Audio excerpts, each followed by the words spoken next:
Yo!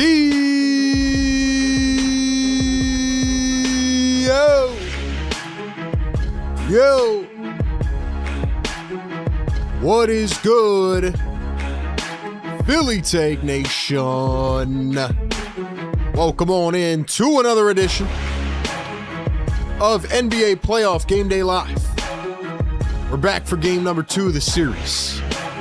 The series that had a historic beginning. An instant classic as Victor Wembanyama hit a shot from the logo in OT. Set it to double OT. And the San Antonio Spurs came away with a Game 1 win over the Oklahoma City Thunder, who had been undefeated to this point in the playoffs. 8-0, now 8-1. Can the Spurs win this series? Can they pull off magic? See if they can double up tonight. It's going to be tough, but anything's possible, man. These playoffs have been insane. So many crazy moments. So much going on. We will break it all down right here on Philly Take with RB. RB and the best community in the world. Let's go.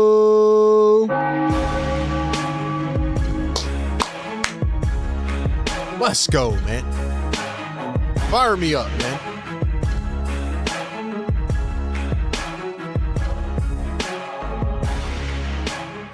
Let's go, man. Welcome on in. Hope everybody is doing splendid here on this Wednesday evening as we prepare for game number 2 of the Spurs taking on the Thunder in the Western Conference Finals.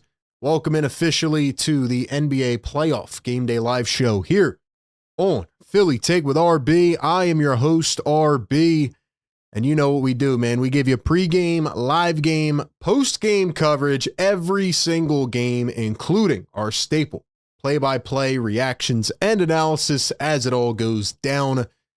We read out your comments in real time, and we experience it all in live action. Once again, good evening, good afternoon, good morning, wherever you're tapping in from, and welcome into Philly Take with RB. The NBA Playoff Game Day Live show is brought to you by our friends at National University. As always, we are powered by the Prize Picks app. Do me a favor, go down below, hit the thumbs up button. We already have a ton of people in here. It was a very fun Game 1 environment. It was a lot more high intensity, stressful, chaotic than we all believed. But we thought this was going to be a special series, and ladies and gentlemen, from the outside perspective, it is already off to an unbelievable start. So, I am looking forward to this game tonight. We'll talk about our predictions, what we think is going to happen, talk a little bit about Game 1, but make sure you hit that subscribe button, like the show if you enjoy the content, and most importantly, turn on those notifications. That way you don't miss any of these live shows. We're streaming the rest of the playoffs. We're dropping videos. We're dropping shorts about all playoff things related. We dropped a short last night about the Cavs-Knicks game. Oh, don't worry. We didn't live stream, but we're going to talk about that game as well. Last but not least, make sure you hit our link tree in the chat and follow us on all social platforms. All right, ladies and gentlemen, it is time to kick things off. Let's get it going here with our little pregame edition. Thunder and Spurs game 2. Ladies and gentlemen, how do we feel about game number 2? Instant reactions off the bat. What's your gut feeling when it comes to San Antonio taking on OKC? Do you think that the Spurs could do the impossible? Could they actually go up 2-0? Could they actually take a 2-0 lead? Can Wemby, who we found out the other night is not human, can he do the impossible? That's what I want to know from you in the chat. What do you think? Because I'll tell you what, man, I knew Wemby was ridiculous, but that game the other night, going into double OT, it almost sent me off the damn cliff, man. I was thinking about it literally the entire night. I'm like, did that really just happen? Did Victor Wembanyama go into OKC and drop 41 and 24? Are you kidding me? And with the game on the line in OT, he hits the biggest shot in the world from the logo. I mean, it was unbelievable. He has had an insane playoff debut. And I look at a couple things in game one. because I picked the Thunder to win this series in 6. I still think as the defending champions, they are the better team. They are more experienced. They are battle tested. But there's a couple things that really stand out to me from game 1. Number 1 is the San Antonio Spurs may have broken the Thunder strategy 2 minutes into the series. And here's why I say that. Because the Thunder came out in game 1 with Isaiah Hartenstein in the starting lineup, and 2 minutes into the game, they completely abandon it. And they say, you know what? Screw that. We're good. We're just going to go small ball the entire game against Wemby. Obviously, it didn't work. But it did work on the offensive end because they had Alex Caruso in there, and he's chopping threes from the corner. Caruso had the game of his life. He hit 8 3-pointers. He had 31 points, and it still wasn't enough. Why? Because Shai Gilgeous-Alexander did not come through.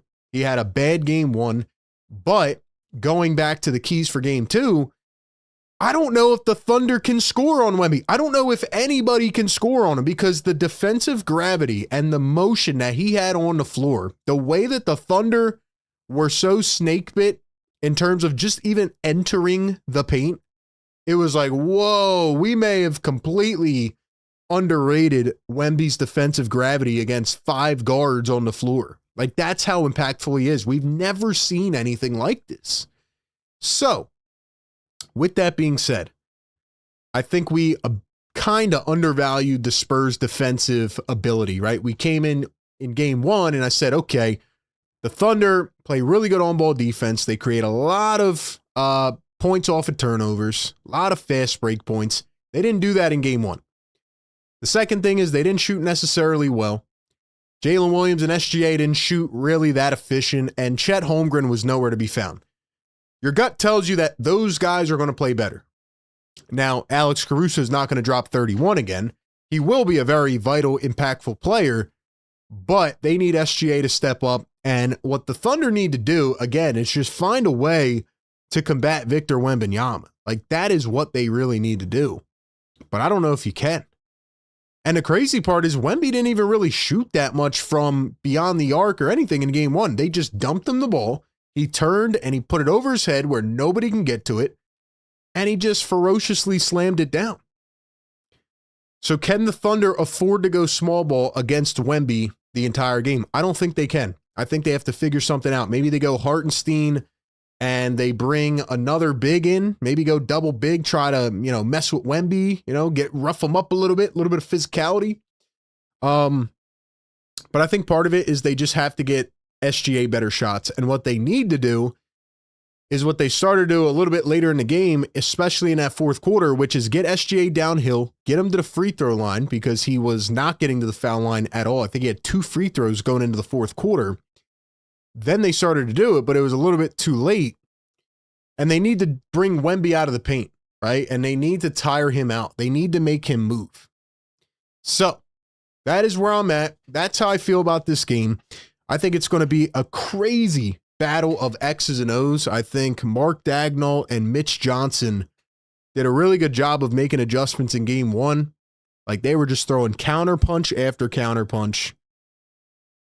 And yeah, I still think, again, the Thunder are the deeper team. They went like 15 deep off their bench. And, I thought some of the minutes were a little bit weird, especially in overtime.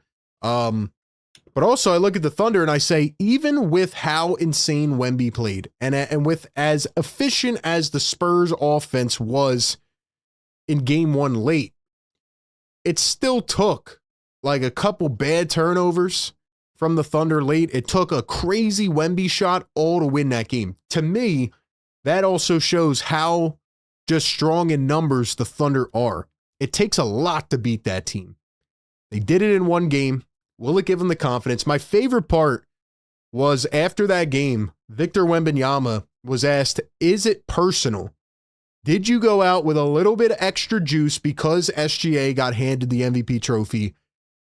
And he said, you know what? It is personal. I was pissed off. Everything's personal.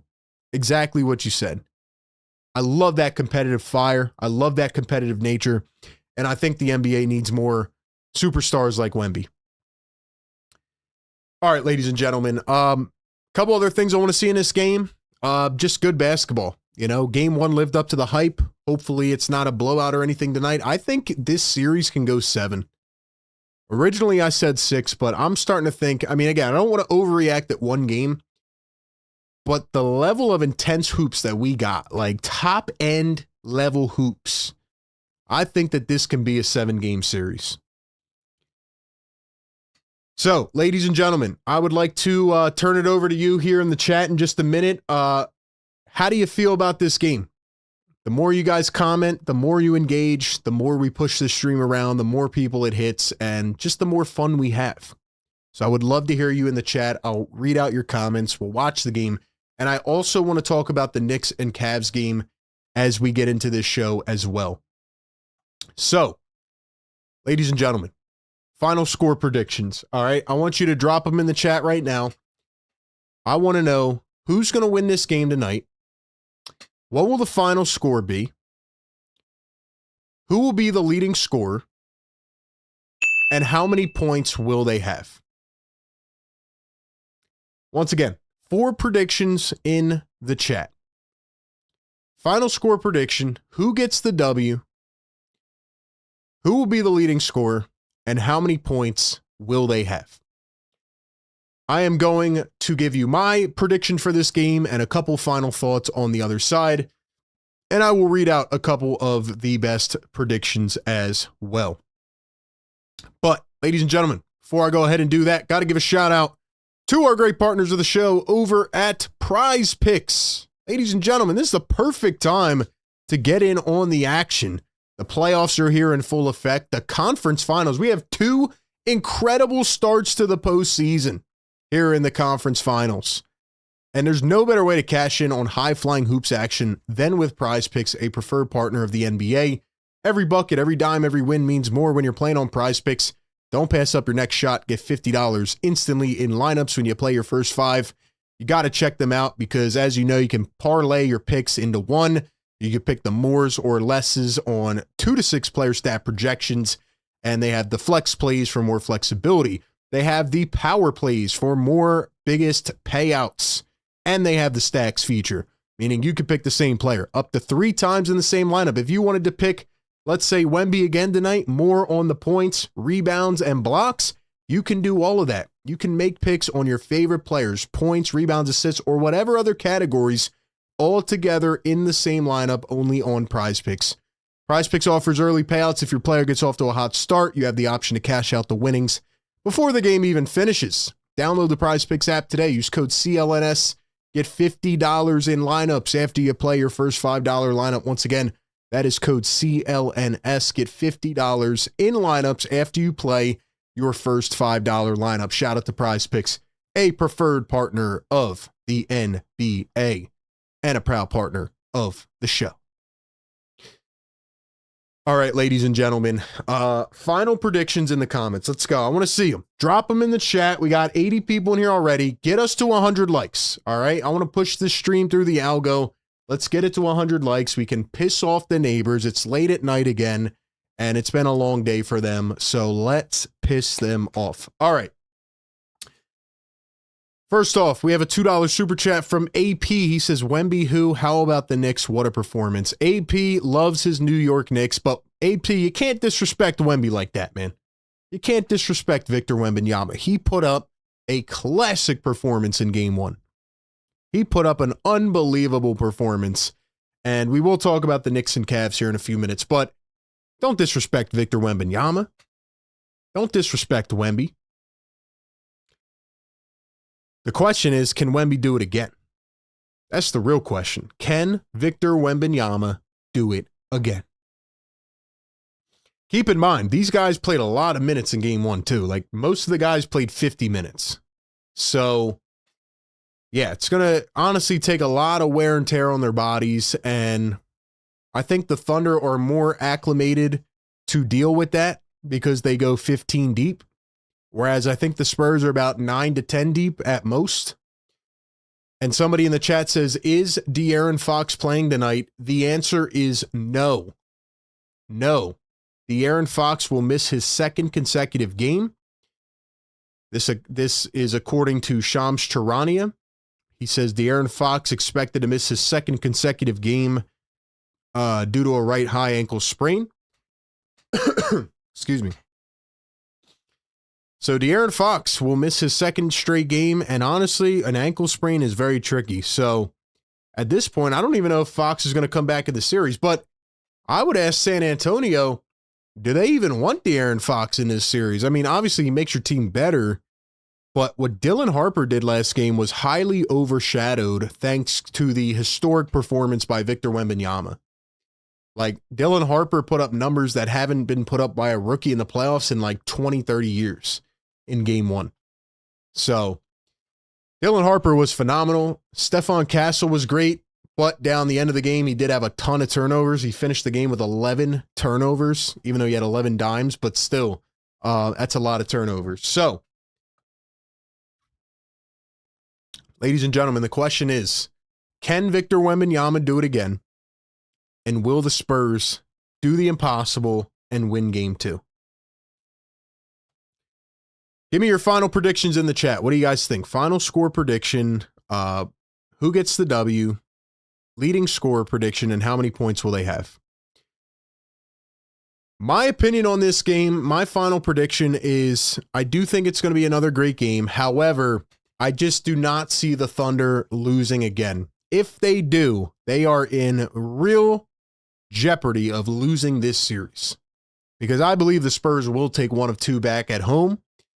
I believe they will split on the other side. So if the Thunder do not win this game, they are probably not winning this series. They have to win with as much things that went wrong in game one down the stretch, right? With the bad turnovers and even with the crazy Wemby shot, which, by the way, they did put like a side-by-side to Steph Curry back in 2016, which was, I thought, was insane. Same spot on the floor and everything. With as much, I'll just say, with as much that went wrong down the stretch, right? With as many things that could have easily went the other way, the Thunder still took it to double OT despite their MVP not playing well. And I personally believe that they're going to play better. I believe that SGA is going to play better and take more shots earlier, and Mark Daigneault's going to have some kind of adjustments. And plus, these guys just played 50 minutes, and I think the Thunder are likelier to handle that with their depth than the San Antonio Spurs, especially without De'Aaron Fox tonight. So I am going to take the Thunder to win tonight. I actually think I'll take them by I think it'll be close, but they'll pull off near the end. So I'm going to say like a 12-point win. So I'm going to say something like 117 to 105. I'm going to say 117 to 105, Thunder win.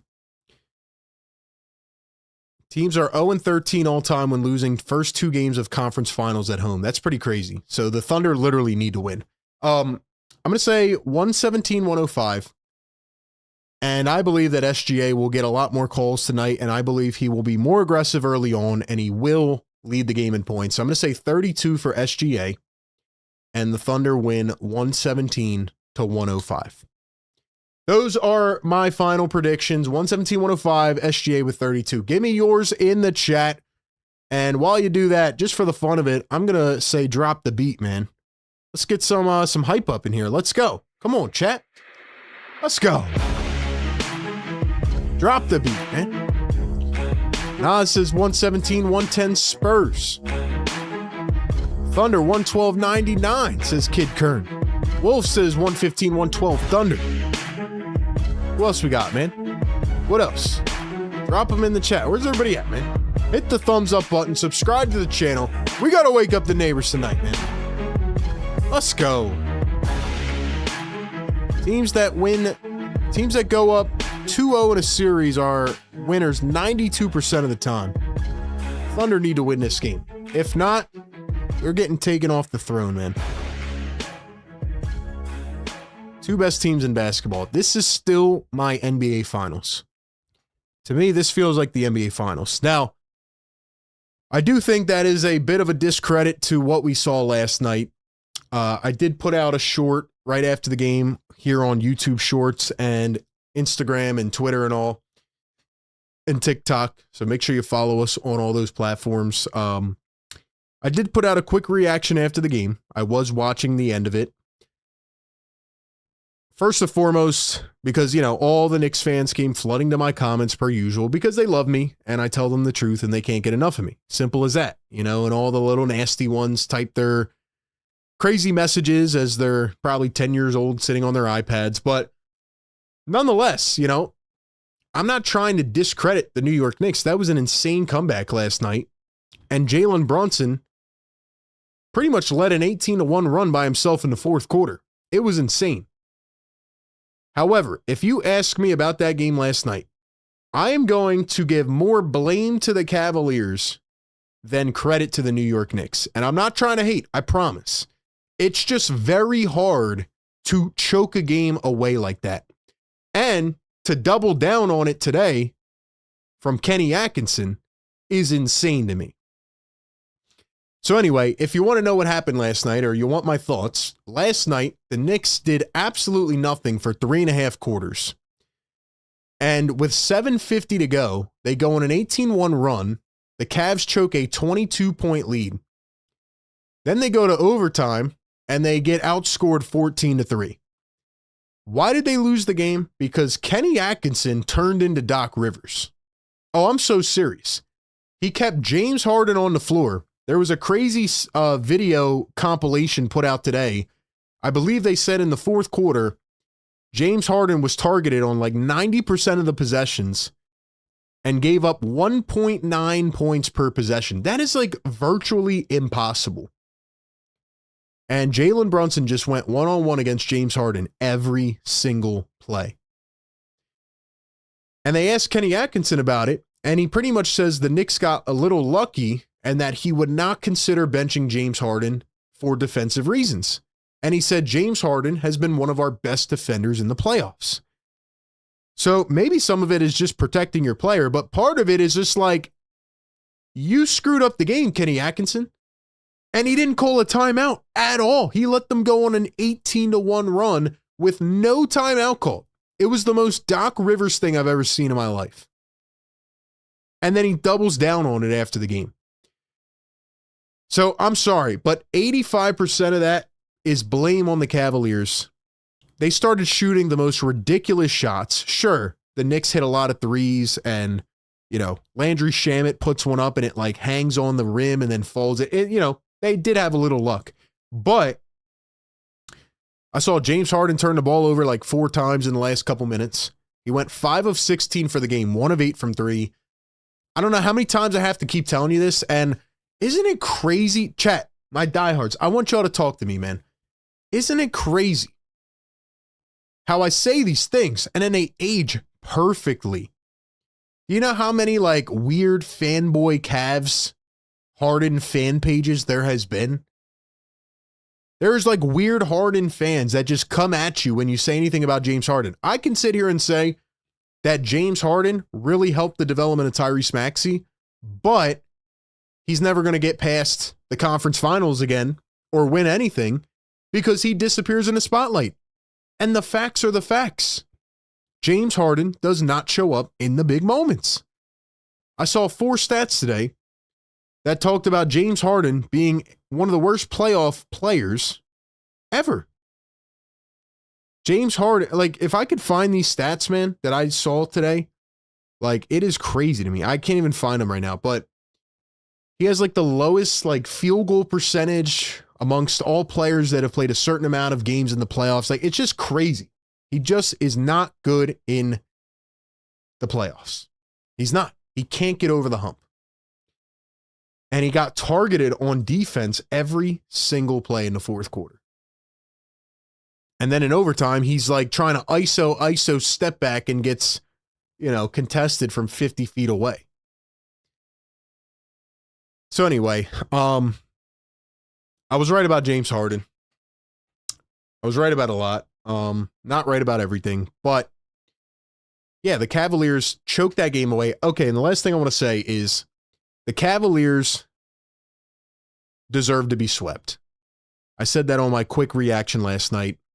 Oh, and by the way, one more quick note, just now that I'm on the topic. There's people that come in the comments, and again, I haven't even read a ton of them lately just because of certain things, but There's people that are like, dude, why are you talking about the Cavs-Knicks game when you cover every Sixers game?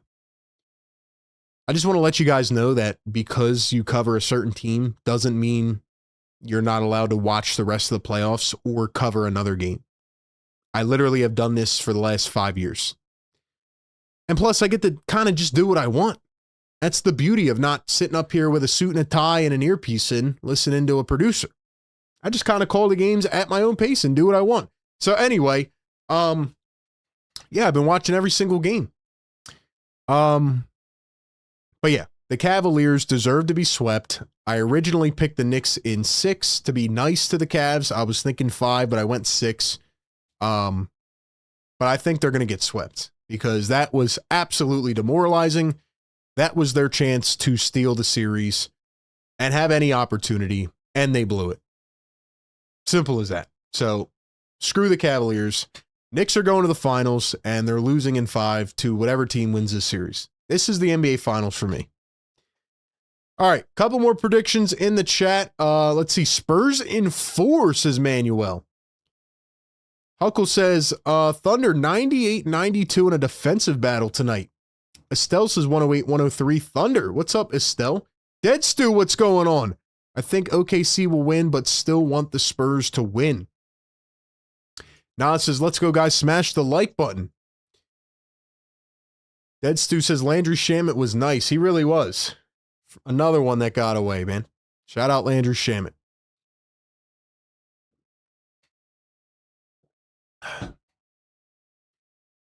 Why didn't you do the Cavs and Knicks game? I needed a day off, man. Needed to relax a bit. Thunder up, bounce back game for Shea, says Roadrunner. What's up, Roadrunner? Good to see you in here again, man. The Psalm says, people's logic doesn't make sense. It really doesn't, man. And, you know, like I said, man, I've been dealing with a ton of people online lately, but again, I'm glad I've gotten to the point where it doesn't affect me anymore. You know, it's like even last night. And look, I made not even that I made a mistake. There was a Knicks page that commented about the Sixers while they were playing the Cavs. It was something like the Cavs are just so much better than the Sixers. So I retweeted it and I said, once again, here are Knicks fans worried about the Sixers when they should be worried about the Cavs because they're getting stomped. They were down by like 30 at the point. And then the Knicks came back and won. So here come the Knicks fans flooding the comments. I didn't read them. There was like 300 comments. And, you know, just saying the nastiest stuff, but like, it doesn't affect me anymore. You know what I mean? I get off here and I'm living a pretty good life, man. So I'm just enjoying myself. I love talking sports. I love hanging out with all of you, man. It's so much fun. I love doing this, man. And they'll never stop me from doing it unless I can anymore physically. Estelle says, it's your show, RB. You can talk about anything you want. You're the captain of the ship. What's up, Estelle? My man. What's up, bro? Shout out to the members, man. Shout out to the members, man.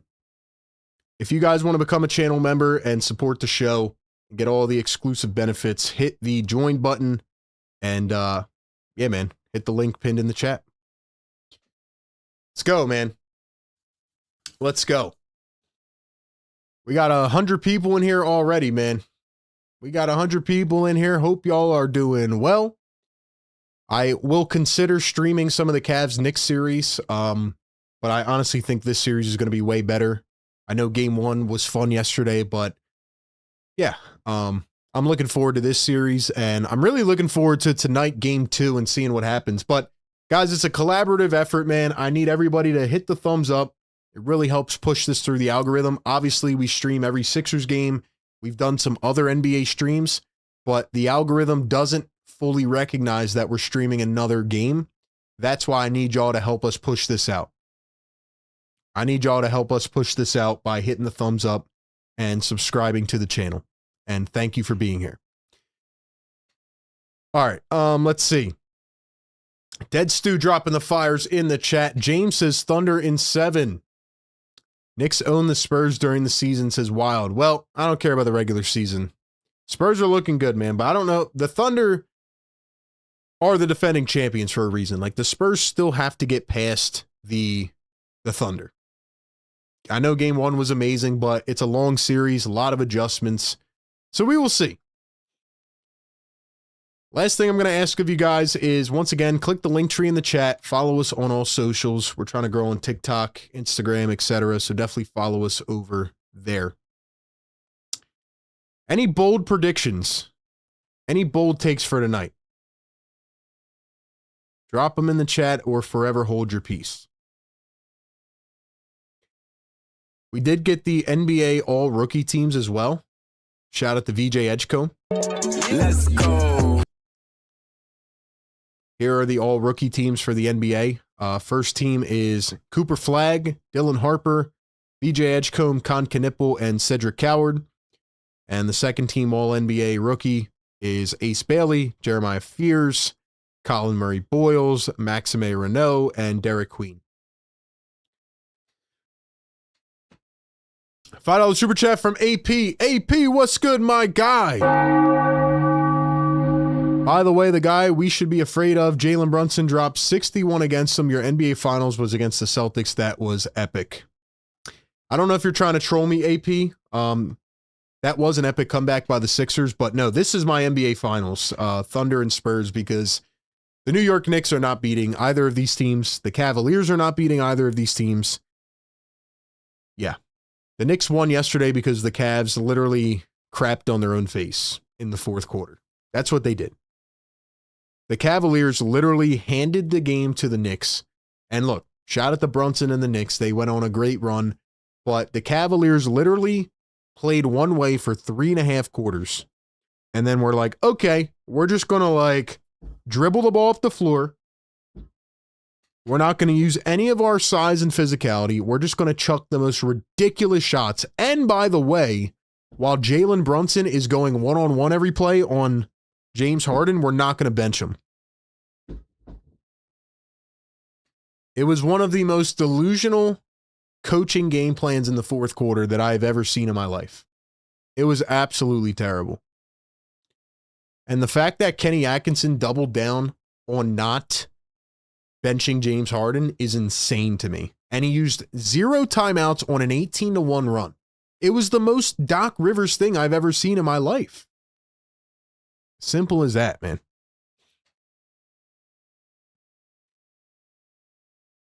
So that's where I'm at. Guys, we got 100 plus people in here. Get us to 100 likes. Let's go, chat. Let's go, man. Game is about to start here in a couple minutes. What's up, everybody? Hope y'all are doing well, man. Hope y'all are doing well.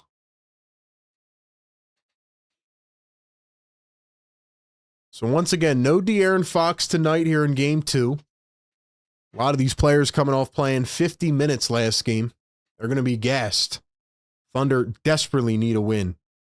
Chet's got to be better. SGA has to be better. Some of the shooters have to be better. We'll see what if Lou Dort and iHeart can actually play against Wemby. I'm very curious to see what the Thunder do. You know, what's their strategy going to be against Victor Wembanyama? That is the big question here.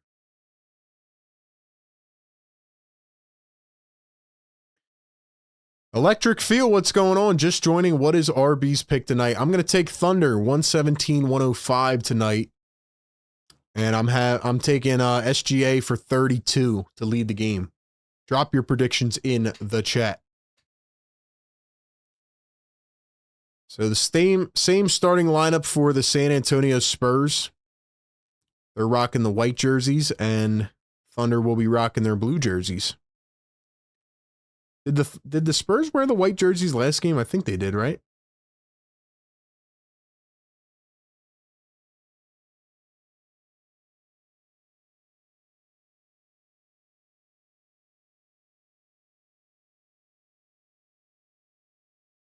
Actually, no, they wore their black ones, right? So they're wearing the white jerseys tonight? That's pretty crazy. Beer Battered Gummy Shark in the chat. What's going on, man? Letting Harden take clutch possessions down the stretch is insane. I agree.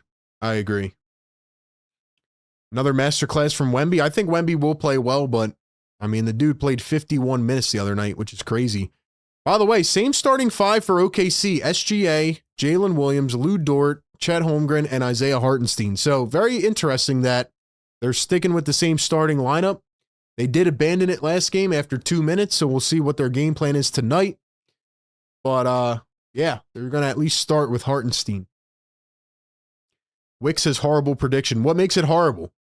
You can't say horrible prediction and add no context. Like, what does that even mean, dude? My man says horrible prediction gives no prediction. The reason I'm picking the Thunder by 12 is because, again, Spurs are going to be absolutely gassed. De'Aaron Fox is out again tonight. And I just don't see the Thunder losing 2 in a row. Especially because, you know, with everything that happened last game, with all that it took, they still pushed it to double overtime. It's hard to beat this team 1 game, let alone 2. Clint Thunder 109, 104, SGA 29. What's up, Clint? What's up, brother? Dom, what's good, man? Shout out to the OGs. We got Dom in the chat. We got Clint. What's up? How are the Knicks going to lose to the Spurs? Tell me how. AP, we're not even in the finals yet, man. Spurs have to beat the Thunder first. My guy AP's getting ahead of himself now. Roadrunner says SGA with a 40-piece McNugget. Odd Zone gives OKC 7.5 advantage. Yeah, I mean, Thunder are the heavy favorite tonight. Let's go. Let's go. All right, man. 105 people in here. Hit the thumbs up button. Subscribe to the channel. Let's go, chat. Let's go. Spurs' average age of starting lineup is 22 years, 346 days. Youngest conference finals lineup since 1970. Let's go, man. Shout out to the Spurs fans in here. Shout out to the Thunder fans and everybody up in here, man.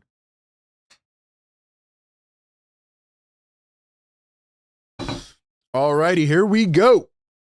Let's get it, man. I'm excited for this tonight. I'm ready to watch some more good hoops. It's crazy. They were stressing me out last game. It's not even my own team. I'm like, it was such an insane classic game, you know? We will make you a believer, RB. Don't worry. Hey, man, if the Spurs win tonight, I'm a full-on believer, man. If they win tonight, they're winning the series. Simple as that. I don't like that they switched their jersey color, though. I'm a little superstitious. Keldon Johnson's hyping up Victor Wembanyama. Man, look how tall this dude is. Insane. And the Knicks need to beat the Cavs. That's a good point, too. The Knicks also need to win their series. Even though I think they're going to sweep them after that ridiculous collapse last night.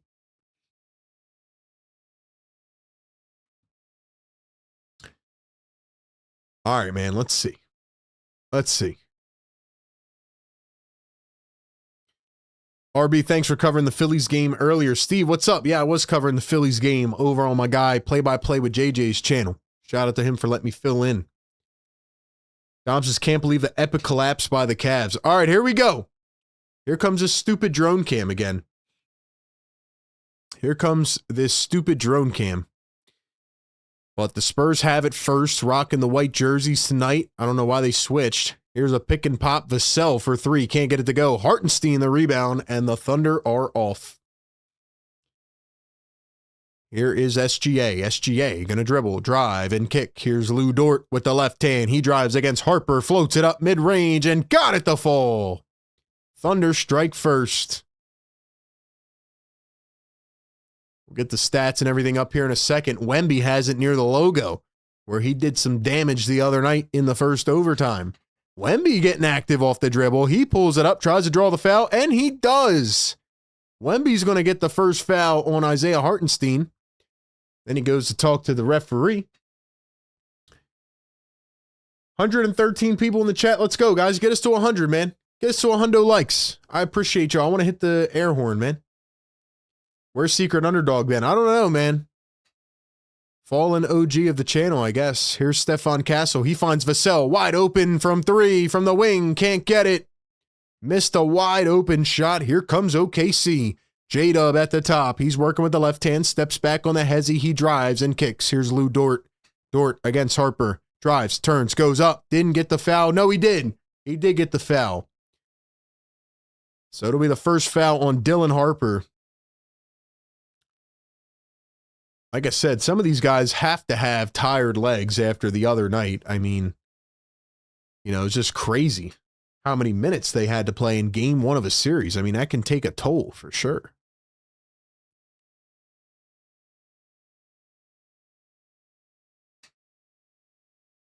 First one, no good at the line for Lou Dort. Once again, the Game Day Live show is brought to you by National University, powered by the Prize Picks app. Shout out to our mods and our members in the chat. Make sure y'all hit that like button like the mods said. Appreciate you for being here, giving me a chance. We'll be live streaming the playoffs. Dort going to knock down the second. So here come the San Antonio Spurs. Can we get the box scores up now? What's going on here, man? Here's the drive downhill. Castle kicks it out to Vassell. Here's the dribble drive from Champagny, and he is hacked on the back of the head. So Julian Champagny is going to head to the stripe for two. All right, so ESPN is not doing their thing right now. We'll get back to that in a second. But Champagny's at the stripe. 10:42 to go here in the first. First one good for Champagny.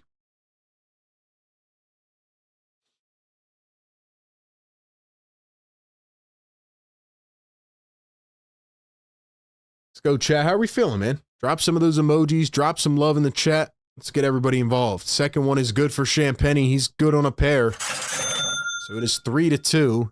Here come the Thunder. Lou Dort at the top, guarded by Champagny. He's going to find Jalen Williams. Williams coming around the screen, switches onto Vassell. Jalen Williams going to find a cutting Chet. Chet under the rim, looks for the pass, kicks out to SGA, who's spotted in the corner. SGA, dribble, pull up, step back, got it! What a shot by gilgeous-alexander! Wide open three on the other end. Vassell's going to make them pay. He was cherry picking all the way down the other end, and Devin Vassell's going to make it a 5-5 ball game. Here come the Thunder. Here's the pull-up J. Got it again. The Thunder in stride. Like, why is every scoreboard broken right now?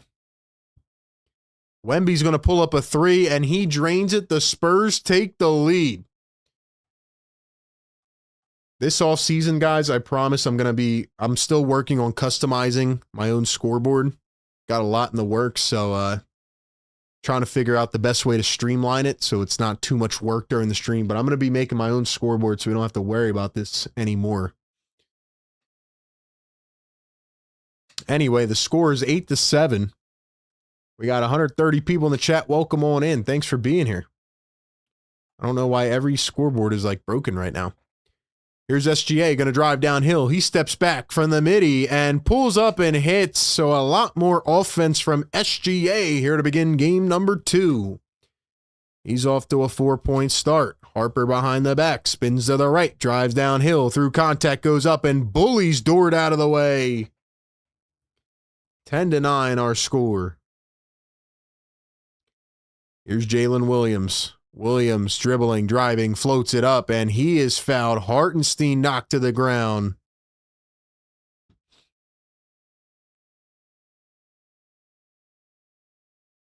All right, so we got that working. ESPN is currently broken. We'll give some shout outs here in the chat in just a moment.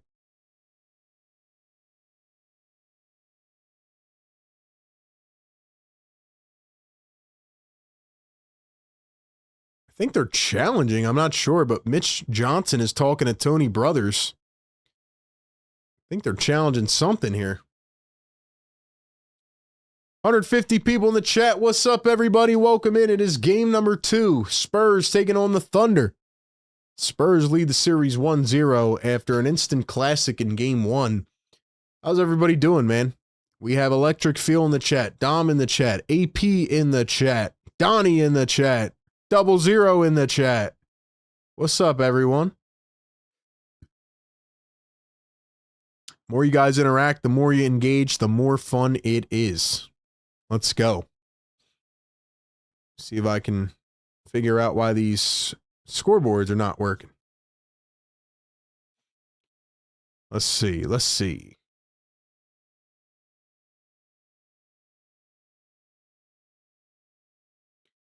See what we got cooking.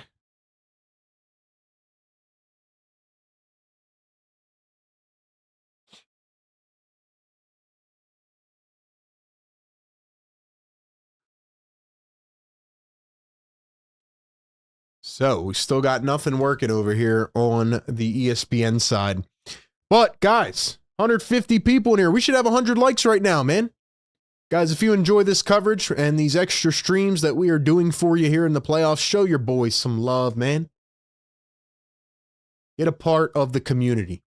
Trying to build the best collective NBA community. That's what we're trying to do. Whether you're a Sixers fan here, whether you're a Thunder fan, Spurs, Knicks, Cavs, doesn't matter, man. Trying to bring everybody together, and we're trying to have some fun, man. And the more we do that, the more people will get exposed to this stream. Let's see. Roadrunner says SGA Masterclass incoming. RB, I think that the game is moving to as tall as possible, 3-level scores like Wemby. Do you think the Sixers should move up to get a day Mara? Great question. I'm doing my draft research currently. I've been looking into some players. I will have some content out in terms of, a player list that I think the Sixers should target, as we're crazy enough a month away from the draft. But I wouldn't say the game is trending towards all big men. I think it has to be a specific type of big man, if that makes sense. I mean, Wemby's kind of just in his own bracket at this point, but based on the Sixers' needs with the center position, I do think looking at a center could be a good idea. And Mara is a beast. Kendisha in the chat. What's up, Kendisha? Good to see you in here. Thank you so much for stopping by. Jack says, unfortunately, I'm working. Can't watch the game, so I'm listening instead. What's up, Jack? Good to see you in here, man. Thanks for being here. Dom says, what's up with the likes? That's what I'm saying. What's up with the likes, man? We're 30 away from a hundo. Let's go. We should be there, man. Hit that thumbs up button, man. Sub to the channel. Get active in the chat. All right, let's see what happened here. What have they been reviewing? Looked like Wemby and Hartenstein got wrapped up. Wemby gave him a little shove at the end. Can't really challenge it, right? Maybe they challenged the foul.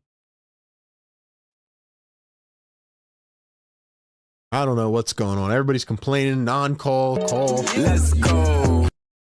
Wow, maybe they did challenge that, and Hartenstein just got a second foul. Hartenstein just got a second foul. So I guess they challenged the foul call, and then they overturned it. Okay. Vassell missed the midi jumper. Here come the Thunder. SGA coming around a screen. He drives downhill, goes barreling into Wemby, lost the ball. Hartenstein runs it down. He turns and finds SGA. 9 on the shot clock. SGA coming around a screen, weaves his way against Wemby, gets the switch. SGA kicks it out. Chet, the pump fake, the drive. Chet had it poked away by Vassell, has to put it up.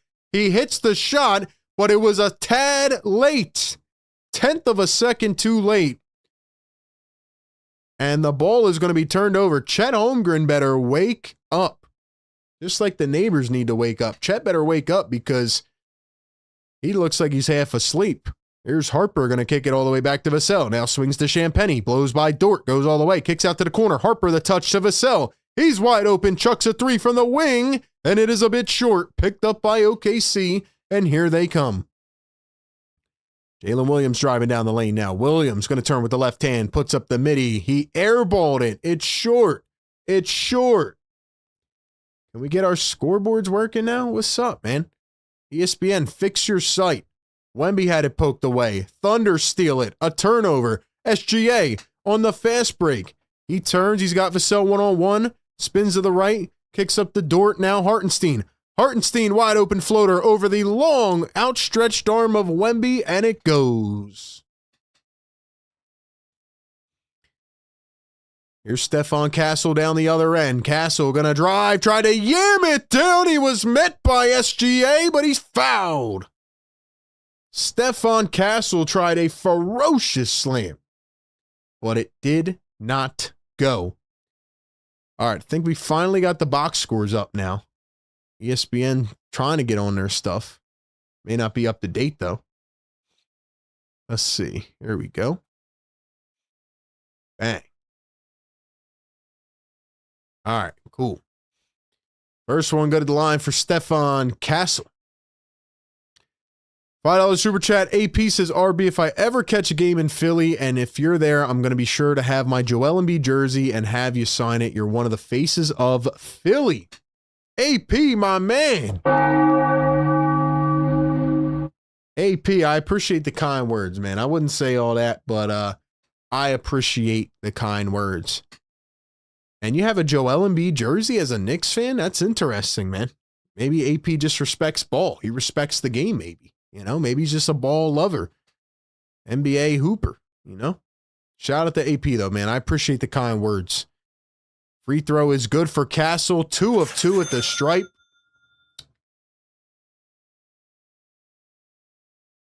My monitor's bugging out. What's going on with this tech today, man? A lot of storms here in the area. Here's the other Jalen Williams in the game now, J. Will. SGA kicks to J. Will. Back to SGA. Caruso's in for the first time. Here's Lou Dort. Dort going to step over, kick it back. The second Jalen Williams for 3. Cha-ching! The second Jalen Williams is fired up after that 3. Thunder are 6 of 7 to begin from the field. Here's the drive, the kick, stolen away. Castle threw it into traffic. Williams up to SGA, goes all the way. Can't finish in traffic. The Spurs are making it hard on SGA. Castle running baseline, kicks it out to the wing. Keldon Johnson for 3, short. Castle the rebound. Castle floats it up. He misses it, gets his own rebound, goes up through traffic, and he draws the foul on Jalen Williams, number 2. A lot of feistiness here to begin this game. We got 160 people in the chat. We need 20 more likes. Get us to that 100 so we can hit the air horn and wake up the neighbors. Rainbow, thank you for the subscribe. Appreciate it. Let's go, chat. Wake up, man. Wake up. Man says Castle wants to settle the score with SGA. First one, go to the line for Stefan Castle. Donnie says Spurs are just better. Spurs are playing well. So are the Thunder, though. They're playing much better.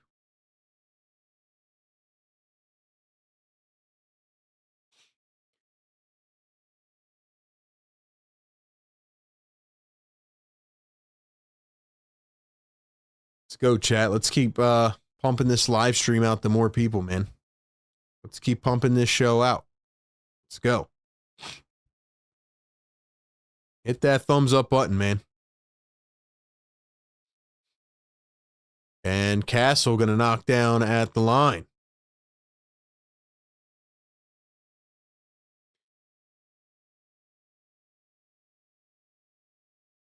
All right, here we go. Knotted at 14. AJ Mitchell in for the first time. Mitchell going to turn, spin, had it poked away. Spurs pick it up. Here they come. Castle up the floor.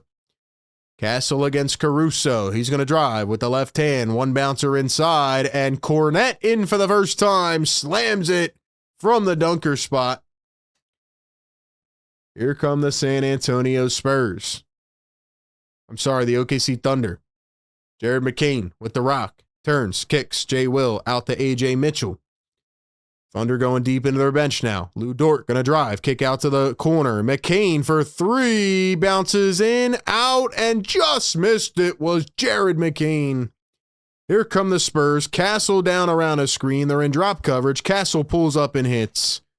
I don't know what J. Will was thinking there, but he let a wide open 2 playing drop coverage. Here come the Thunder. Jared McCain again, operating off the dribble. The drive against Cornette, kicks it out to Mitchell. Mitchell running baseline against Carter Bryant in for the first time. He lays it up and in. And there's a bucket for AJ Mitchell, who's going to have to be big for OKC tonight. 4:50 to go here in quarter number 1. Trivia coming up at the end of the first. Spurs lead it by 2. Here is Castle. Now Cornette working against Jay Will. Hands off to Keldon Johnson. He drives into a defender. Now the other way. The spin, the drive, the other spin. He walked 2 steps, no call. Can't get the little runner. And here come the OKC Thunder. Mitchell down the other side again now. He's working against Castle. Finds Williams out to Dort. Dort in the corner for 3. Cha-ching! Thunder take a 1-point lead.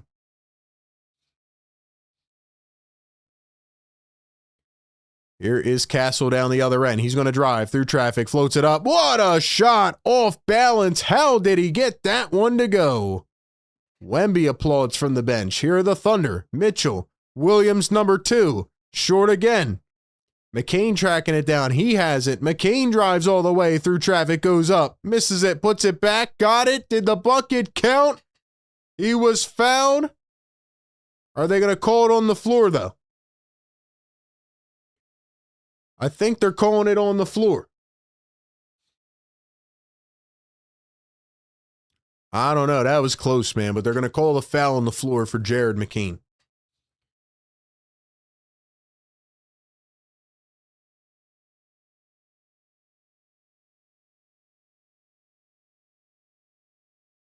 First one, no good for Jared McCain. They switch it to a shooting foul. First one, no good.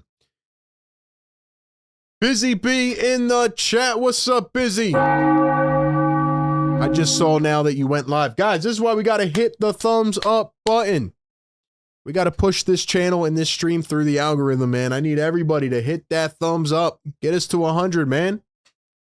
Get us to 100. Let's go, guys. Subscribe to the channel. Welcome into the show. If you want us to keep streaming the playoffs, hit that thumbs up button. McCain goes 1 of 2 at the stripe. Here come the San Antonio Spurs. Johnson working against Cason Wallace now in for the first time. It's Wallace, Mitchell, McCain, Caruso, and Jay Will. Keldon Johnson going to drive against Wallace. Turns, spins, had it poke, gets it back. Here's Champagnie contested 3. He airballed it, and it's out of bounds, going the other way. It's going to be OKC basketball. AP says, I'm a Knicks fan. I have jerseys of different players. You got to respect the errors when they're gone, they're gone. Hey, I respect that, AP. You're a real hooper, man. I respect that. Mitchell got poked again. Here come the Spurs on the break. 5-on-4. Harper to Champagnie to the corner. Johnson chucks a 3 and knocks it down. The Spurs take a 23-20 lead. 3:05 to go here in the first. And the Spurs once again commanding the basketball floor. Let's go, man.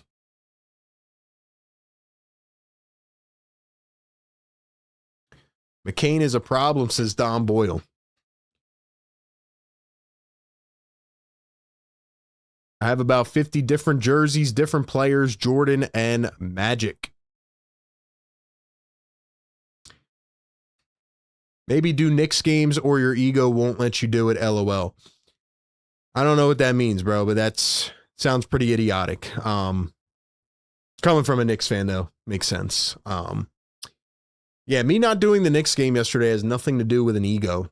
It has to do with I wanted a day off, plus that series is not going to be that good. This is the series right here. But like I said, man, just because I say that Knicks fans keep flooding my comments because I tell them the truth, that has nothing to do with ego. That's just the facts. That's the facts. They can't get enough of my content. But yeah. Busy says y'all are slacking on the likes, do better. I agree. We still need 8 more. Estelle says I have an Al Horford jersey. What kind of Al Horford jersey? Hawks jersey, Celtics, Sixers? Hopefully not Sixers. Do you see why you need bigger guards in your backcourt? I don't think I ever said that you don't need a big guard in your backcourt. I'm guessing you're talking about Tyrese Maxey and VJ Edgecombe. I still think Maxey and Edgecombe can be okay with another pass-first guard. I don't know what the Spurs and the Thunder have to do with having a bigger guard in your backcourt. The Spurs have a center that's 7'6" and a defensive-minded guard. and then they have shooters around their center. Boy, wouldn't that be interesting if the Sixers could actually put shooters around Joel Embiid? Maybe that could make a difference. Idiocy and the Knicks go hand in hand. That's what I'm saying, man. Knicks fans never fail to surprise me. But yeah, they keep flooding my comments, so, keep growing the content. Why not? You know what I mean? Like I said, I don't care what they say. I know what I do. I cover these games and I have fun with it.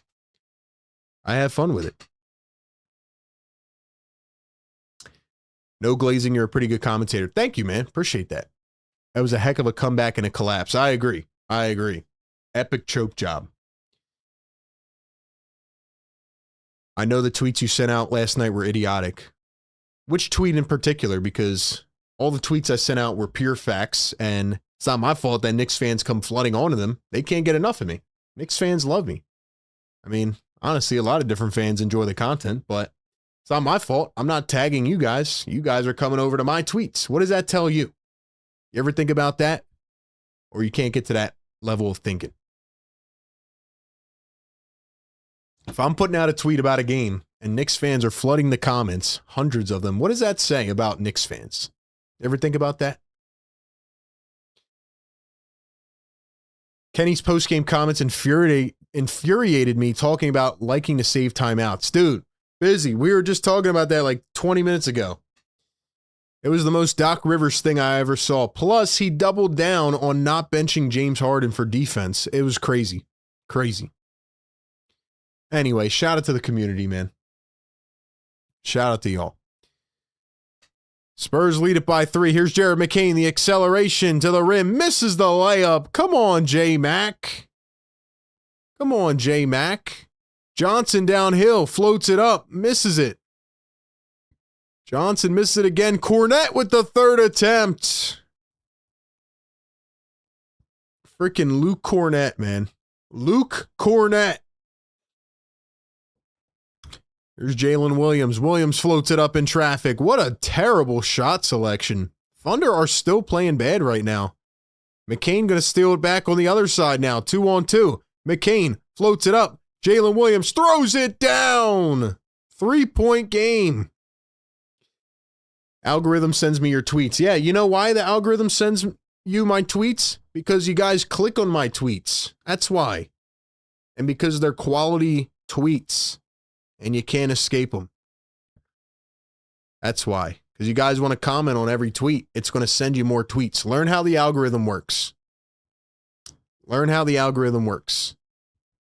Here's Jared McCain coming around a screen. McCain going to kick it out to Jalen Williams. Here's Cason Wallace. Now Chet. Chet going to pop a 3 and hits.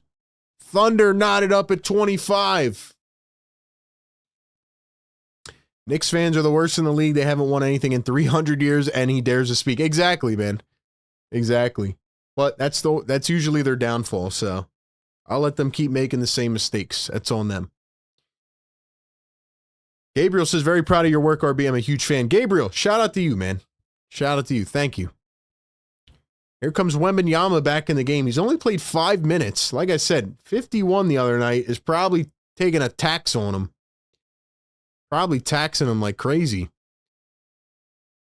Spurs turn it over again. McCain goes diving on the floor. Chet gonna turn, spin. SGA drives, kicks. Wallace over Wemby. Got it from the corner.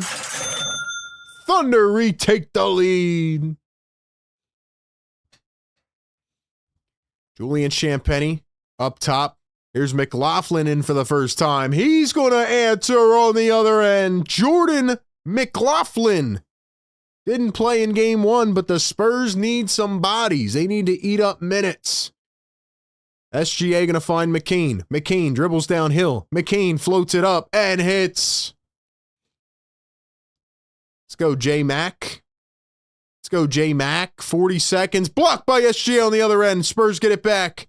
Harper behind the back. Champagnie, McLaughlin. Here's Dylan Harper, guarded by Cason Wallace.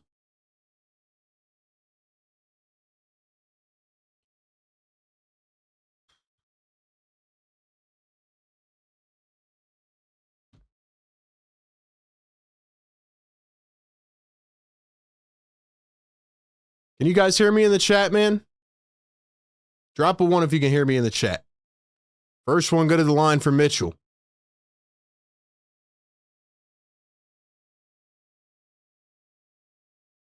Hello? Can you guys hear me, man?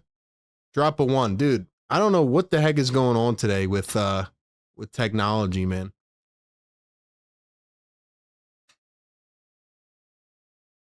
The heck was that, bro? Literally, once again, my whole thing just like spazzed and then came back on. I don't know. I gotta check out some things here, but seems like we're good. So you gotta love technology, man. Here's Wemby down the other side, and he was fouled with. Wait, was that a charge? Oh, I think they got him on a charge. Sorry about that, guys. I don't know what happened, but technology's just been spazzing today, so see what happens here. All right, I think we're okay.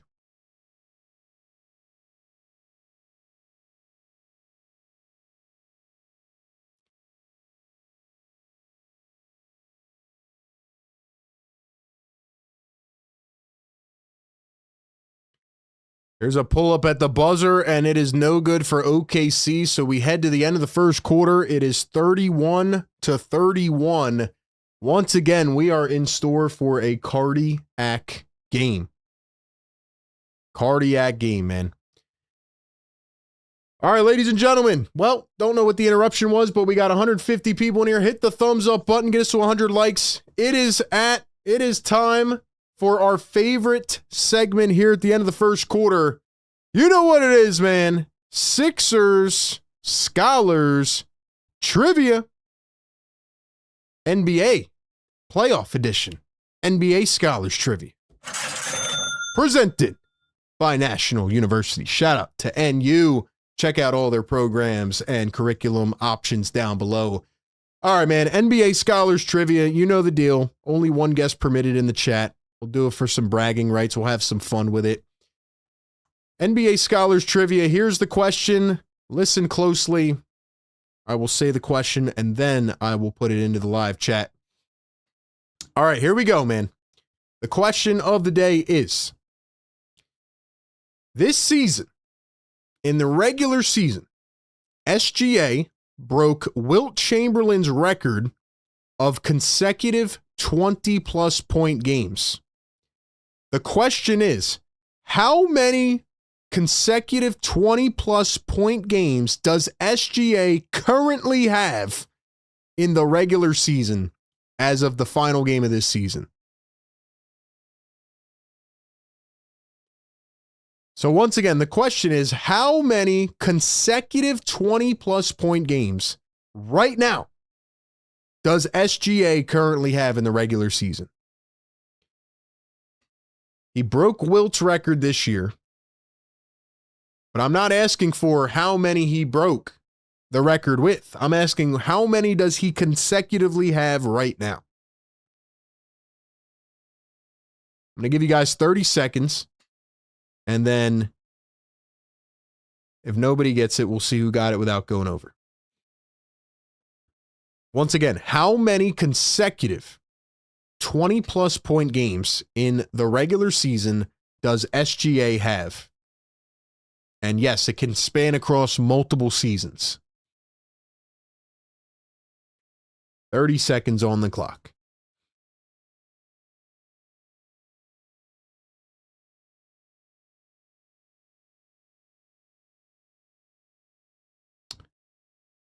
Glad our stream is back up and going. 30 seconds, 20 seconds. Once again, NBA Scholars Trivia, brought to you by National University.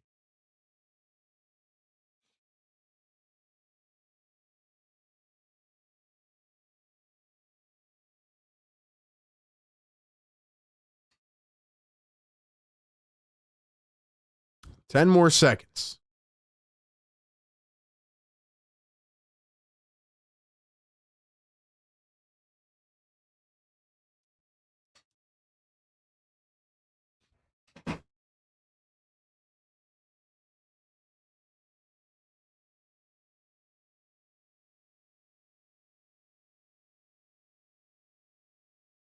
Get those final guesses in.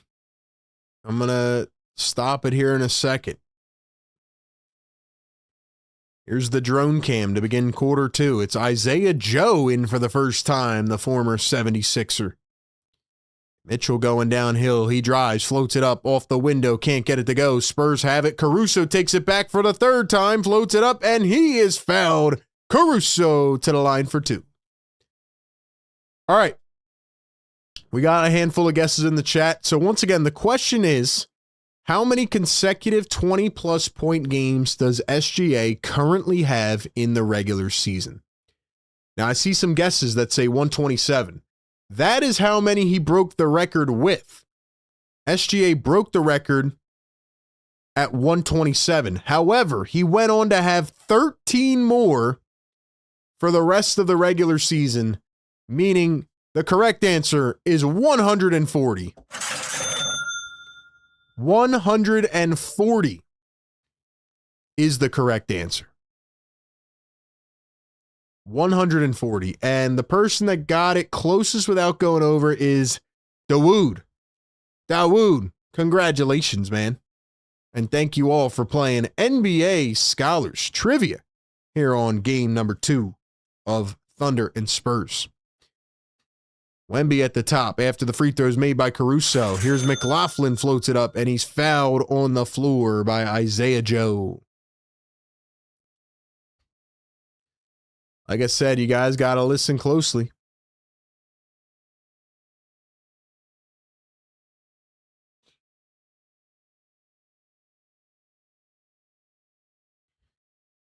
Here's the inbound. We already have 14 lead changes tonight. We had 10 in game 1. We have 14 in this game already.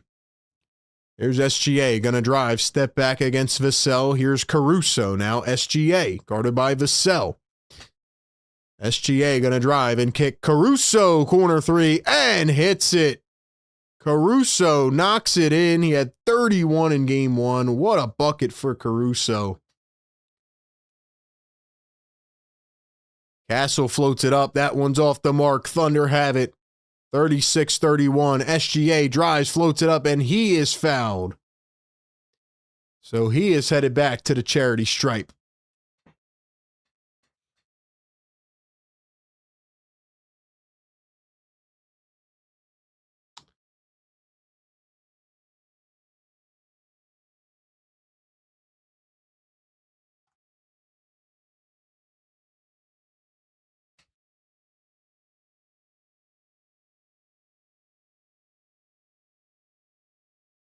SGA going to knock down the first.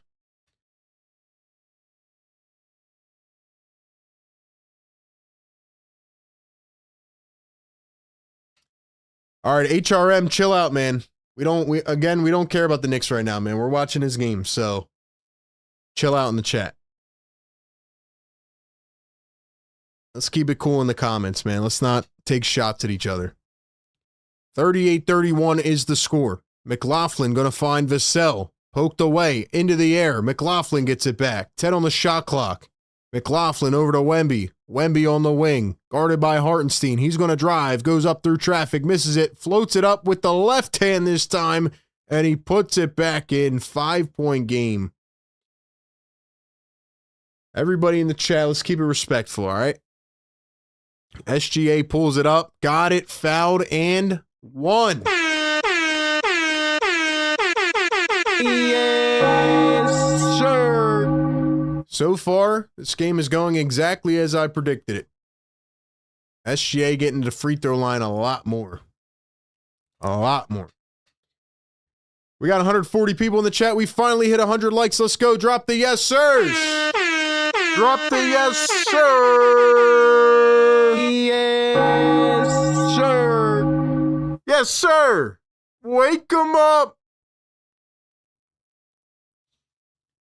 SGA going to knock down the free throw, and all of a sudden, the Thunder are on a run.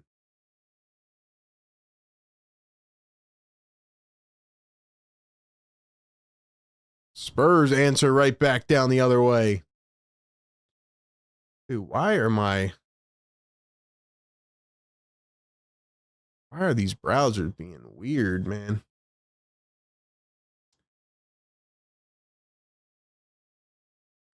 Technology is not working today. Here's Case and Wallace, turns around back to the corner.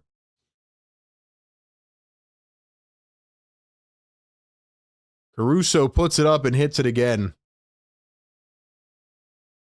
Bruh.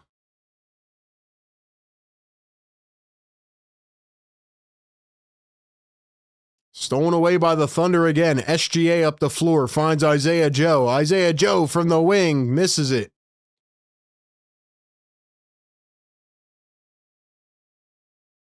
Castle down the other side. This is why I need a producer, man. Sorry, we can't, though. No producer RB.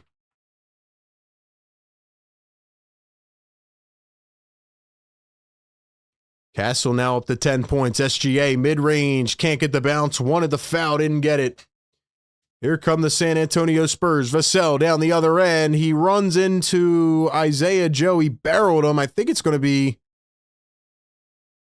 I don't know. Vassell looks like he's a little bit shaken up. He gets up, though. Walks it off. Guess they called it a blocking foul.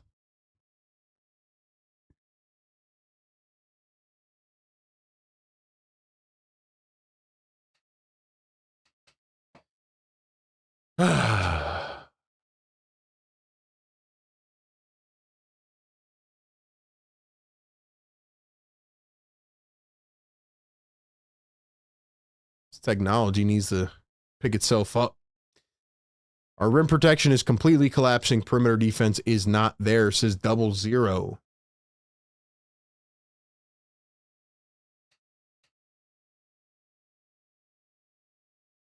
Vassell going to knock down at the line. 2 of 2. So a very close cardiac game yet again. Here are the Thunder, the high arcing float. Hartenstein left it a tad short. Spurs have it now. 4-point game. Here come the Spurs. Harper at the top, guarded by Case and Wallace. Kicks out to the corner. Now Vassell dribbles in and drives. He turns, floats it. Wemby. Castle, downhill. Castle yammed it on Hartenstein! Are you kidding?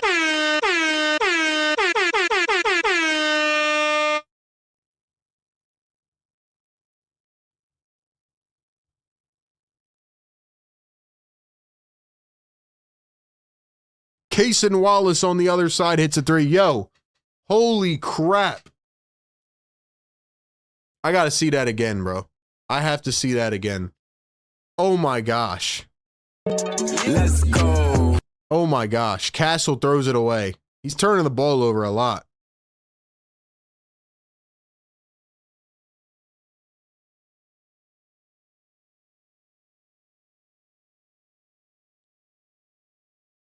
Thunder are on a run, but yo, I'm in shock after what I just saw, man. What in the world was that? What in the world was that?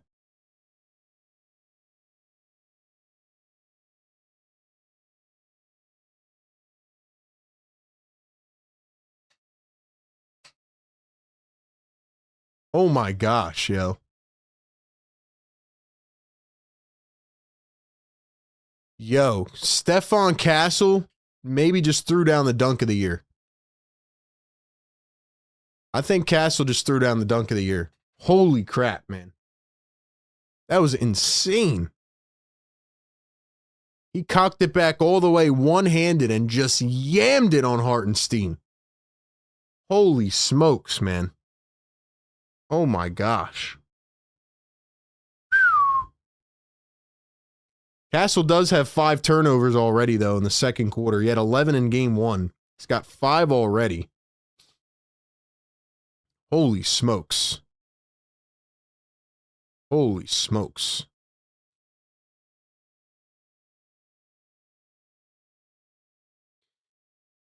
Anyway, man, welcome on into the show. Philly Take with RB. NBA Playoff Game Day Live. I cannot believe what I just witnessed, man. Stephon Castle literally just threw it down on Hartenstein. That was one of the nastiest dunks. And this game, man, once again, it just so much back and forth, bro. So much going on.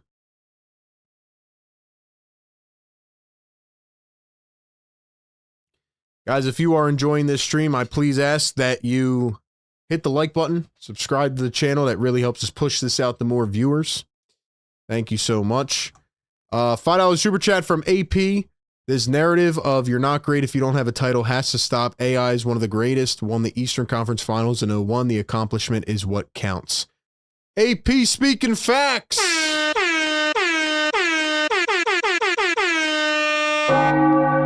He's on fire! New York Knicks fans, if you're in the chat, be more like AP, man. AP is a smart man. He knows what he's talking about. Now, I'm not going to say that rings don't matter at all, but when your organization has bad ownership and cannot put the right team around you, there is literally nothing you can do. AI is a perfect example. They never surrounded him with the right supporting cast. He drug him to the finals, got beat down, but nonetheless, man, I mean, it doesn't mean AI is not one of the greatest players at his size to ever do that, you know?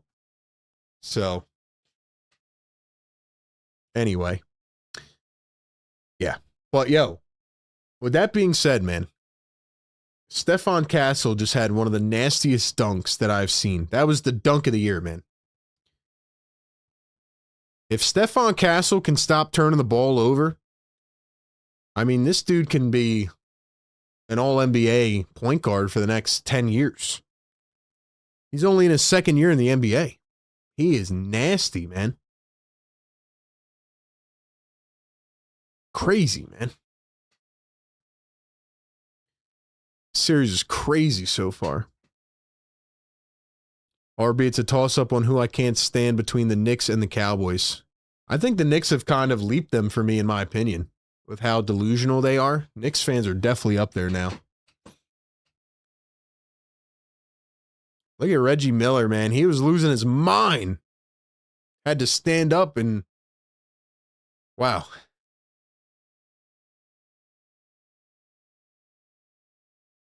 Dylan Harper with a nice weave to the rim. Just a beautiful contour to the body just to get that open layup. So it's SGA, Alex Caruso, Cason Wallace, Isaiah Joe, and Isaiah Hartenstein. SGA dribbles against Wemby, drives, gets in a pump fake. Carter Bryant the block, then Wemby with the second block. Spurs have it.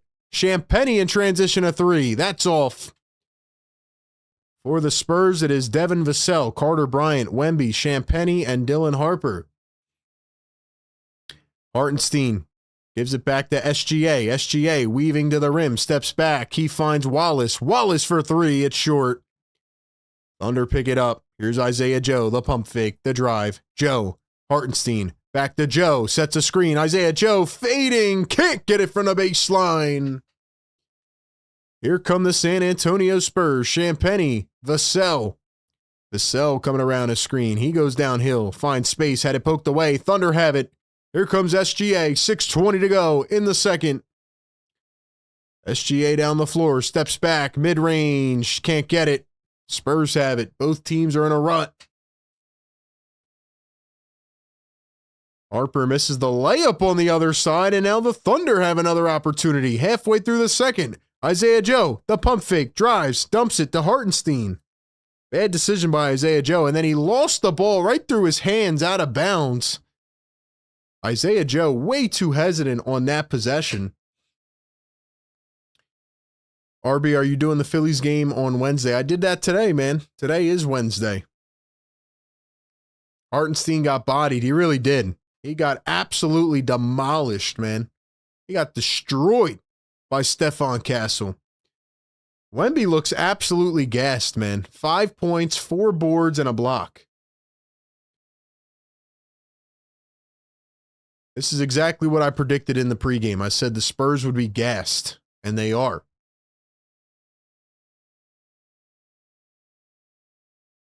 Vassell puts up a three, left it short. Jay Will back in the game. Can't get the rebound. Champagnie. Here is Castle for three. It's short. Jay Will the rebound again. Here's McCain, now Mitchell. 5:30 to go in the second. Mitchell at the top, guarded by Champagnie. He's going to find the corner. Here's Cason Wallace inside the Chet. Chet to Jay Will. The pump fake, the drive, the kick. Mitchell, Wallace from the wing. He hits it. Cason Wallace with 3 triples off the bench. He's up to 9 points on the night. Castle around the screen, steps back with the hezzy, the right hand. He turns and kicks. Bryant, the rookie, back to Castle. He throws it into the backcourt, and it's going to be a backcourt violation.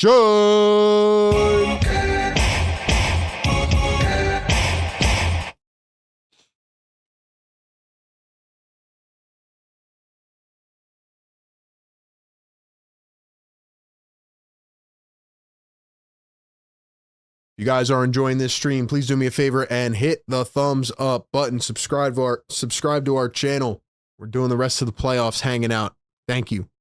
McCain to the corner. Here's Jay Will for 3. It's off. Spurs have it. Here comes Stephon Castle yet again. One-handed. Working McCain. Crossover. Jump step. Throws it up and in off the window. Man, Stephon Castle is so good at just manipulating the defender. He's got 14 points. Here's Chet. Chet passes up a shot, drives the lane, goes up, got it to fall, and one. And one. Wait, they didn't call that a shooting foul? That's crazy, man. How's that not a shooting foul? Tony Brothers is crazy.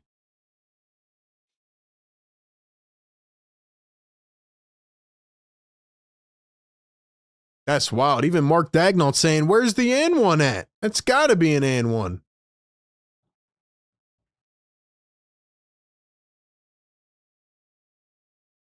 These teams absolutely got tired in game 1, and I can't blame them. They played a double overtime game not even 48 hours ago. Chet. Okay, so they did give him the bucket. Okay, so it is an and one. Yes, sir. Tony Brothers needs to wake up, just like we need to wake the neighbors up. Here's Stephon Castle going to drive to the lane, steps back, and hits it again. Stephon Castle, say the name. 6 of 9 from the field, 16 points. He does have 5 turnovers, but he is making up on the other side. Chet Holmgren has been silenced in this game. He loses it again. Yeah, he's going to be the one to get traded, man. Once the Thunder can't pay everybody and they have to trade someone, Chet is going to be the guy that gets traded. Guys, if you are new to the channel, we cover a ton of NBA games live. We drop videos, shorts, and a bunch more. Follow us on all platforms. I encourage you all to go follow us on IG and TikTok, where we are constantly trying to grow. Follow us over on there, man. We're posting content every day. Wemby's definitely in some pain. Here's Champagny at corner 3. Can't get it. Like I said, this is going to be a bit of a close game, but I think the Thunder will pull off late just because of dead legs for San Antonio. There's the mid-range pull-up for SGA. Wemby doesn't look right. SGA's cooking. No turnovers for SGA tonight. Here is Dylan Harper coming around a screen. Mid-range step back over the defender. Left it way short. Thunder have it again. Here comes J-Mac. Jared McCain. The left hand. Dribbles off the shin. Gets it back. Here's McCain. Up to Mitchell. 14 on the shot clock. Mitchell with the right. Now spins to the left. Comes around a screen. Downhill. Now he's going to accelerate. He trips. Falls to the ground. Gets rid of the ball. 3 on the shot clock. Chet's looking around. You got to put it up. Chet from the midi. Can't get it. Spurs have it now. Castle down the other way. No look dime. Champagny back to Castle under the rim. Gets shoved down, and it's a foul on OKC.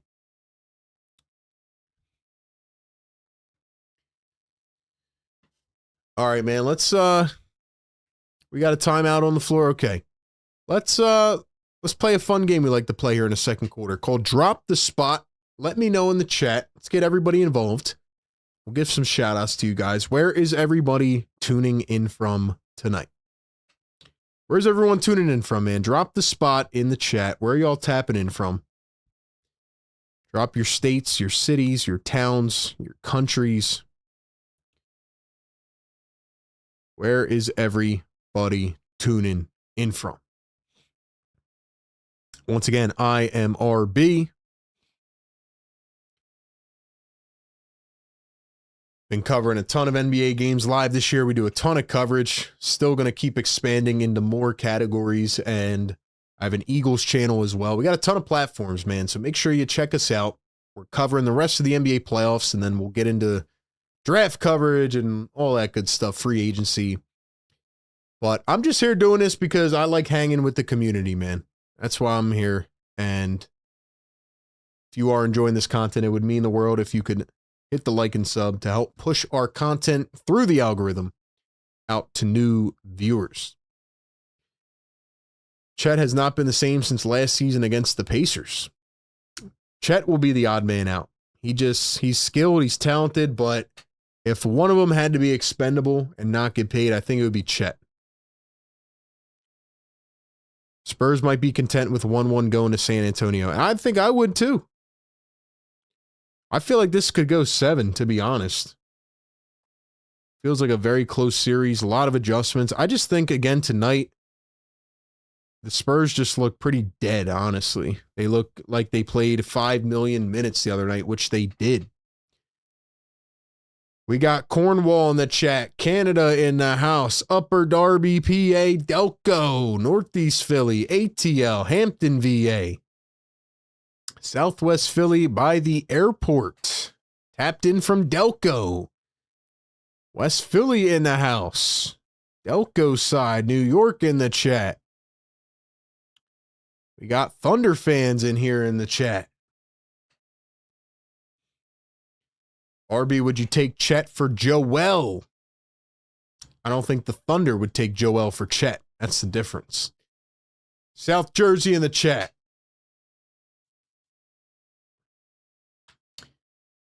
If anything, the Thunder are going to trade Chet, and then they're going to draft another stud with whatever draft pick they want. But thank y'all for dropping the spot like it's hot. Let's take a look at some of the stats. On the rest of the NBA, I'm looking at the Spurs and the Thunder. I'm calling a staff meeting, and I'm saying, how the heck do we chase these teams?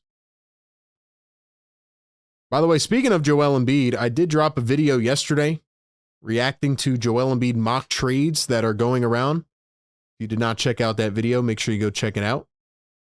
Like I said, we do a ton of videos as well. So definitely check it out.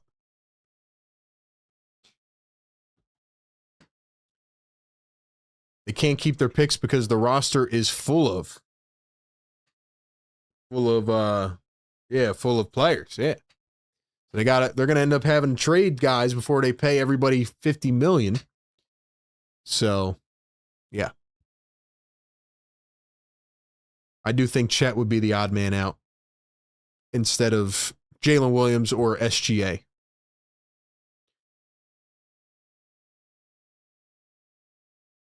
All right, so Wemby's back in the game. He does not look like he can move around that well. He looks pretty tired, but he is still Wemby. Here's Harper coming around a screen, finds the pick and roll. Wemby, the pump fake. He drives, had it poked away. Hartenstein doing a much better job in this game. I don't know why the Thunder abandoned their strategy so quick in game 1. Here's SGA going to drive, float up, baseline, got it. 58-47. SGA up to 15 here in the first half. Castle guarded by Lou Dort comes around a screen. Harper at the top. They got to get him going as well. Here's Harper against Chet. Drives to and spins to his left, goes up, and he was fouled by Chet. Chet has been essentially nothing in this series so far. Chet has been a non-factor.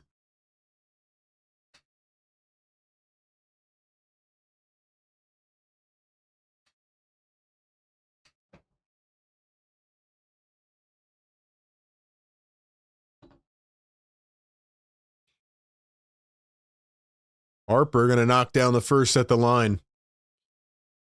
iHeart would be perfect for Maxey and VJ. Yeah, I don't know. I think the Sixers want a center that can shoot threes, though. Probably more of like a pick and pop center, but I like Hartenstein. He could end up being a guy, one of the odd men out too. They want to get a different center in there. Harper goes 2 of 2 at the strike. 2:10 to go here in the second. Mitchell guarded by Harper coming around a screen. Hartenstein dribble handoff. Here's SGA. SGA against Dylan Harper. He's going to turn spin kick. Chet to SGA. 7 on the shot clock. SGA crossover. Drives. 1 bounce. Dort. Chet. Corner 3 blocked by Wemby. Unbelievable closeout by Victor Wembanyama. Here come the Spurs. Castle down the other side. He's blocked at the rim by Mitchell. What a defensive play. Thunder trying to make the most of it down the other end. Hartenstein, backdoor cut. Chet goes up. Blocked again, but this time it's a foul. I thought Wemby got the best of Chet yet again. Thought he had him again.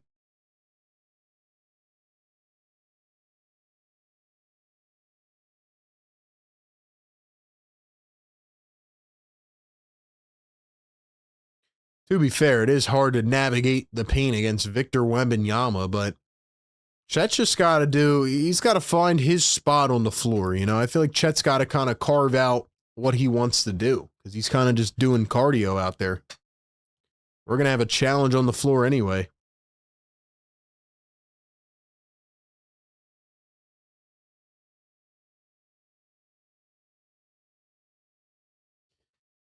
Castle's gunning a bit. Yeah, Stephon Castle, 16 points, but he does have 5 turnovers. Looks like Wemby does not survive long in a physical series. I don't know if I can agree with that. I just think Wemby's gassed from having to play 2 overtimes and go crazy. But, yeah, I mean, it is tough, you know, especially when the games are every other day. Like, I don't know. I feel like sometimes it's just hard, you know? Just very tough sometimes. But we'll see. See what happens.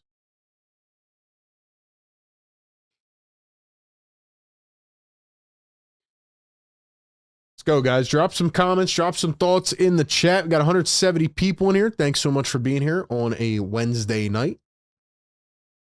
Stella says Pascal Siakam would be perfect in Philly with Joel Embiid.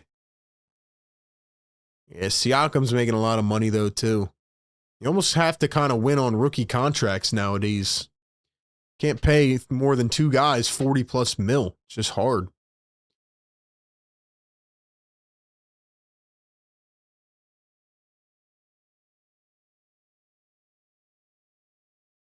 So we had a coach's challenge from San Antonio. They're going to challenge that it was a block. I think they're going to win it here, too.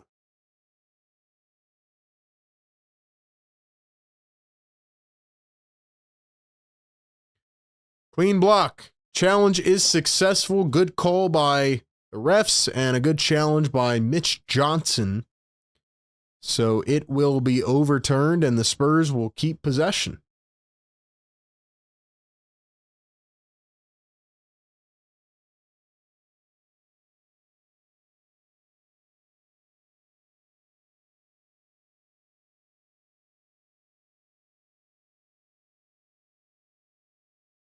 It is crazy how fast Wemby can move, man. You just think about how tall he is and stuff, but like his lateral movement is like, holy crap. He does move very fast.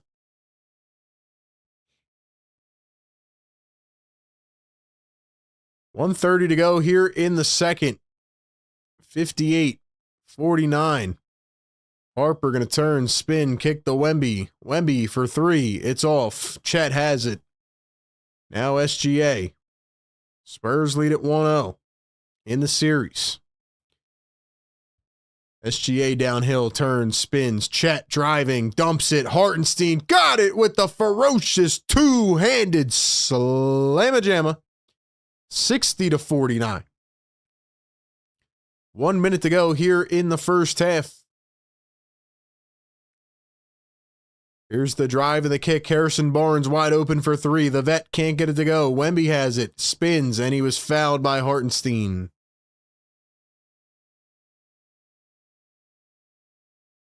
Harrison Barnes, man. Talk about another vet Feels like he's been in the NBA for a million years.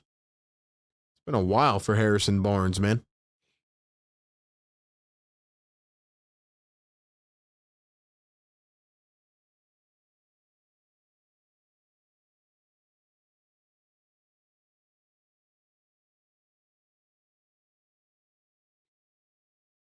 First one good at the line for Victor Wembanyama.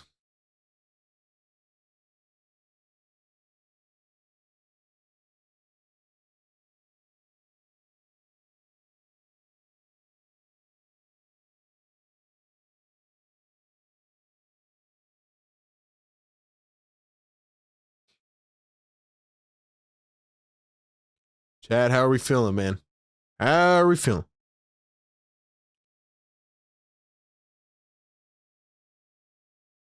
Wemby's going to knock down a pair at the line.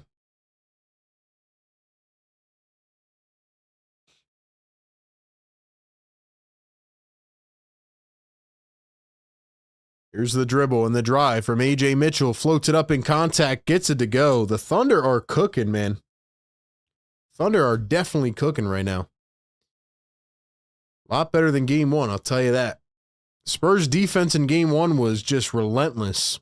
Right now, they're just kind of letting up a lot. A lot of free space on the floor. Harper against Mitchell. He steps back, a mid-range short. Spurs have it again. Isaiah Joe hits the floor. It's going to be a foul on Harrison Barnes. So, yeah, just a lot of bad mistakes here by San Antonio. A lot of careless mistakes.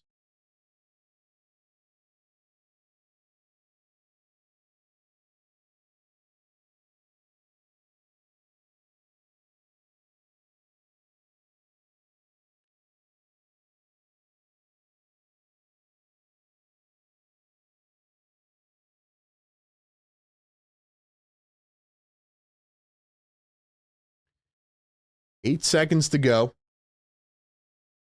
5, 4, 3. SGA turns, spins. And that is going to take us to halftime. As my stream is frozen.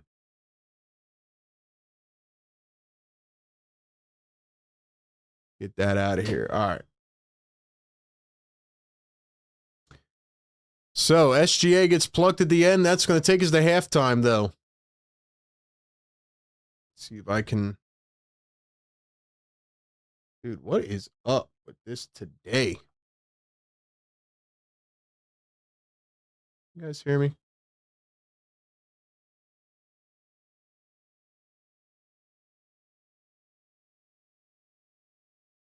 All right. Should be good now. Should be good. Like I said, man, technology is just doing its thing today. But regardless, it is halftime. And the Thunder lead at 62-51 here on the NBA Playoff Game Day Live Show. What I'm going to do is turn it over to the live chat. We had a classic game one. So far, game two started out like a classic game, but honestly, it's kind of been more one-sided. At least in the second quarter, where the Thunder outscored them 31-20. The Spurs kind of just looked like they have dead legs right now. But we'll see if they can make a comeback. Like I said, I mean, game two has been pretty, at least in the first quarter, it was a good battle so far. So we'll see. But, ladies and gentlemen, I'm going to turn it over to the chat. And I want you to give me one word or one phrase in the chat. How do you feel? How do you feel about this game so far? If you had to sum up this game in one word or one sentence or one phrase or whatever you want to call it, how would you sum up this game? Give me your words in the chat or sentences or phrases or whatever. Let me know what you guys think. Make sure you guys can hear me here in the comments. Can you guys hear me? We're good, right? All right. Should be good. Like I said, man, our things being weird. You guys can hear me, right? We're not lagging, right? All right.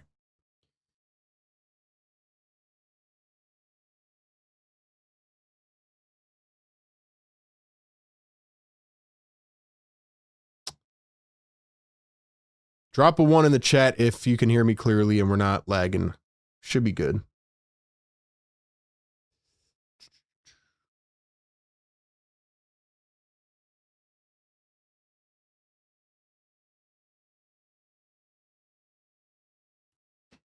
I don't know why this technology's acting up today, man.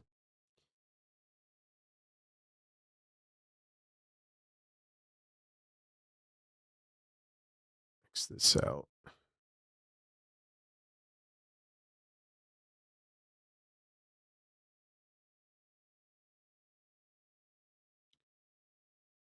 All right.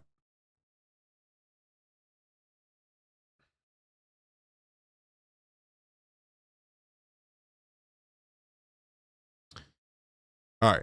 Let's see. Should be all right. Anyway, yeah, so give me one word in the chat to describe this game. How do you guys feel about it? I would say my word of the game is probably fatigue.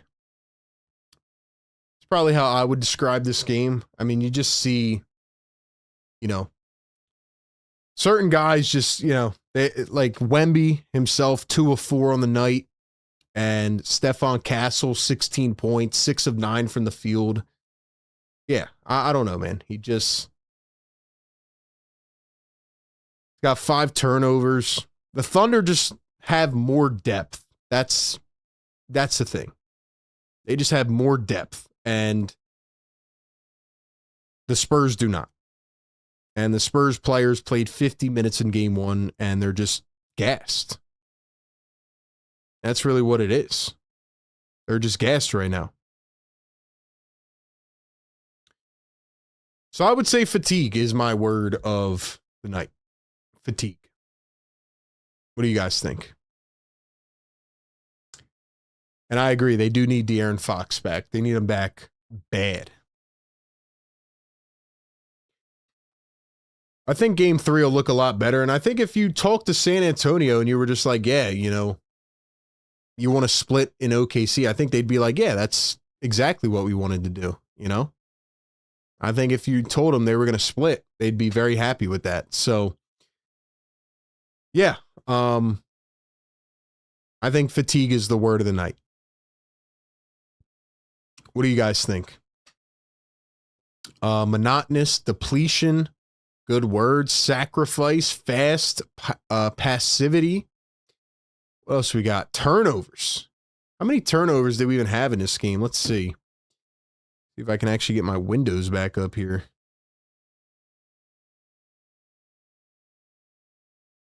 Sorry about the technology stuff, man. I don't know. It's just bugging today. But, yeah, 13 turnovers in the first half for San Antonio. And they gave up 16 points off the 13 turnovers. That is how OKC likes to typically play. And that's why I said in the pregame show tonight, I expect OKC to generate a lot more points off of turnovers because that's like their MO, you know? And they weren't doing that. They were not doing that, especially in game 1. So personally, I feel like the Thunder are kind of playing back into their style and their rhythm. And they weren't doing that before. So that's where I'm at with it. But yeah, anything else that pops out to me here? Let's see. Drop some words in the chat. Good words. OKC shooting 43% from 3. Spurs are at 31. So yeah, I knew that it would kind of even out. I will say Wemby looks completely depleted of energy and drained, and he just does not look like himself. There were a lot of lead changes in the first quarter, but the second quarter, like I said, the Thunder outscored them 31-20, and they just completely blew them away. So, yeah, I think the Spurs still have a chance to stay in it, but I think it's kind of trending towards the Thunder taking it into their own hands and taking over. So what do you guys think? We got Riaz in the chat. What's up? Dom in the chat. Shout out everybody in here, man. We'll talk a little bit more about this game, but my question is, do you think the Spurs have any chance of coming back to win this game? What percentage chance would you give the San Antonio Spurs to win this game. Dom says lethargic, discrepancy, undisciplined. Good words from Dom, vocab wizard, man. What percentage chance would you give the San Antonio Spurs to come back and win this game? Give me your thoughts in the chat. I'm going to give you my percentage chance like I did last game at halftime, and we'll talk a little bit more about it. But before I do that, gotta give some love to the partners of the show all season long over at National University. Let me pull up my thing here. Shout out National University, man. If you have not checked out National University, you are sleeping on the game. If you want to get schooled the way the Thunder schooled the Spurs in the paint in that first half, check out NU, an accredited nonprofit university giving you support to balance your life. NU's programs are 4, 8, and 12-week online courses designed to make pursuing your education achievable. They offer the most comprehensive degree program options in the U.S. for working and non-traditional students. So even if you're working a job or taking care of a family and you want to get back in the game and you want to level up, get that next degree, get that promotion, but you need a little extra schooling to do it, check out National University. A lot of their great programs just send you the materials right to your home. Like, you don't even need to leave. You don't need to go anywhere. You can sit on your back porch and drink a coffee and do coursework. It's as easy as that. The vast majority of their students are working students with an average undergrad age of 33 and grad age of 39. They awarded nearly $55 million in scholarship and tuition reductions last year as a veteran-founded university located on the West Coast. But once again, all their courses are online programs.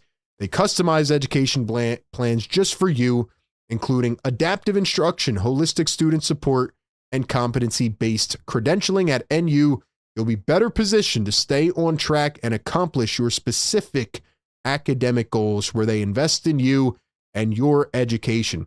They empower learners to balance their work with their family, with their school. So for a limited time, check out all of their new scholarship offerings. And if you want to check out their online curriculum offerings, click the link down in the description or the live chat. Get more info today, and shout out to National University, a proud partner of Philly Take with RB for the last 2 years. They also are the academic partner of the Los Angeles Lakers. So shout out to National University and get that education, man. My percentage chance of the Thunder winning this game right now, I would say is, I'm going to say 87%. I know that's crazy. I know that sounds crazy, but I predicted this game to go exactly how it's going. I thought it would stay close at the beginning and the Thunder would be able to pull away a little bit. And I just feel like the Spurs don't have it tonight. I think Stephon Castle brought it. He's got 16, even though he's got 5 turnovers. He brought it, but the Spurs are not hitting their shots. They have dead legs. It kind of reminds me of Sixers game 1 against the Knicks. Like, you just see they don't have the energy. And that's okay, because they pulled off an improbable win the other night. Now, if the Spurs had lost game 1, I think they would be in a load of trouble right now, because then they'd be in jeopardy of losing this game. But I think they'll bounce back and be okay. I think the Thunder, as long as they don't just cough it up and screw themselves over and play ridiculous like the Cavs yesterday, I think the Thunder should be able to win this game. They're getting great bench production. 9 out of Case and Wallace, 7 out of Caruso, 6 out of Mitchell, 3 out of McCain and Williams. So yeah, I think they're playing well, and I think SGA is being more aggressive, even though he only had 3 free throws. I think he's getting inside the paint more. All right, ladies and gentlemen, please do me a favor. Like the show, subscribe to the channel, means the world. We're going to keep streaming as many playoff games as we can. Keep showing us some love, and we will continue to do these games. All right, I will be back in just a minute. Don't go anywhere. Second half of the NBA Playoff Game Day Live show coming up on the other side.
All right, man. We are back. Second half about to get underway. Can the San Antonio Spurs make a comeback? Can they overcome an 11-point deficit? We will find out. We shall see.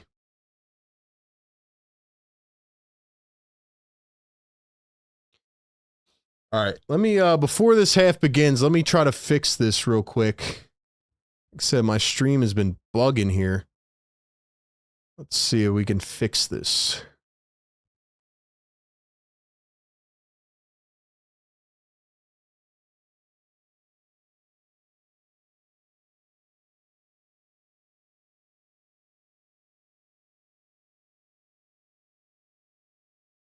All right, let's see. Can I fix this? Let's see. Chat, how are we, man? Yo, if you're rocking with your boy RB, man, drop a fire. I do want to say real quick, man, for the people that have been rocking with me and for the people that are still in here, even in the postseason, even though the Sixers are done, like, I want y'all to know that, you know, we don't just talk Sixers and NBA. Like, I'm not pinned to one thing.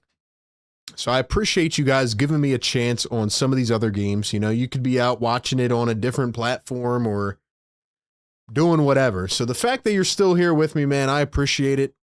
And for the ones that stay with me all off season through all the content, whether it's a Sixers live stream or a draft stream or whatever it is, just know I appreciate it, man. And the diehards, I will always love y'all, man. Here are the Thunder. First possession. Lou Dort with the pull-up. Makes it a 13-point ball game. Hopefully no connection issues here in the second half. Like I said, all day my technology has been messing up. That's what they don't tell you about having an at-home job is you got to be your own IT person, man. It's not fun. As Wemby hits the turnaround fadeaway. Wemby's got 9 points now. Hartenstein kicks it back to Chet. Chet gonna pull up a three. It's short. Dort trying to save it. He goes diving and almost, I think he kicked the cameraman in the face by accident. Imagine being a cameraman. You got a foot right in your face from Lou Dort by accident.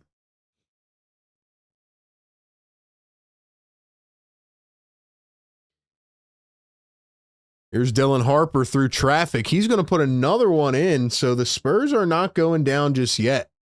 Spurs are fighting. Here's SGA going to find Hartenstein. Hartenstein going to give it back to Lou Dort. Here's SGA. SGA working up top, finds one-on-one against Castle. Great defense by Stephon Castle. He dumps it down to Williams. Now Hartenstein floats it over. Wemby, man. The Thunder have found a ton of success tonight with that little floater. Isaiah Hartenstein, that little like 6-foot floater over Wemby, just getting it over his fingertips. SGA is going to get called for a foul. That's been a huge success tonight. I feel like in game one, Hartenstein did not know what to do when he was out there. And, oh boy, I didn't even see this. Is Jalen Williams hurt? Had an ice pack on his hamstring. Hopefully he didn't re-aggravate that. Oh, wow. I didn't even... Did that just happen? Did that just happen? Wemby a three, and he drills it, and he's talking smack to the Thunder bench. Wemby is not going away just yet. Jalen Williams re-aggravated his hamstring, and that could completely change this series. I hope he's okay. I hope he's okay, man.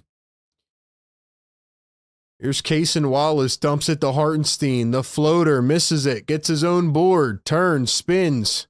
Wallace wide open, corner three, clunks it again. Wemby has it. Harper at the top, coming around a screen, floats it up. Wemby fouled by Hartenstein. Busy Bee says, I work in IT. Trust me, I know. It's tough. I think Spurs are going to come back, says Electric. Dom says, I love when people leave why are you talking about Thunder and Spurs comments on your shorts? It's funny, man. I was just talking about that earlier. It's so weird. Like, I'm going to be honest with you, Dom, and this is me just talking to you. Like, I've been thinking about this lately, and once you hit a certain point where, I don't know, I don't want this to sound weird, but like, once you hit a certain point, it just doesn't matter. I don't know if that makes sense. 3-ball from Vassell, and he drains it. Yo, the Spurs are coming back, man. Spurs are coming back. I'll explain what I'm thinking more here in a second. SGA going to find Jalen Williams. Here's Lou Dort. Dort at the top. Cason Wallace downhill, kicks it back. Jalen Williams, corner 3. In and out. Stephon Castle up the floor now to Harper. Harper almost stepped on the other Jalen Williams, and it's going to be an easy trek to the rim. And it is all of a sudden a 3-point game with Jalen Williams back to the locker room with a hamstring. Looked like he pulled it again, which is not good. That could keep him out the rest of the playoffs. Hopefully Jalen Williams is okay, man.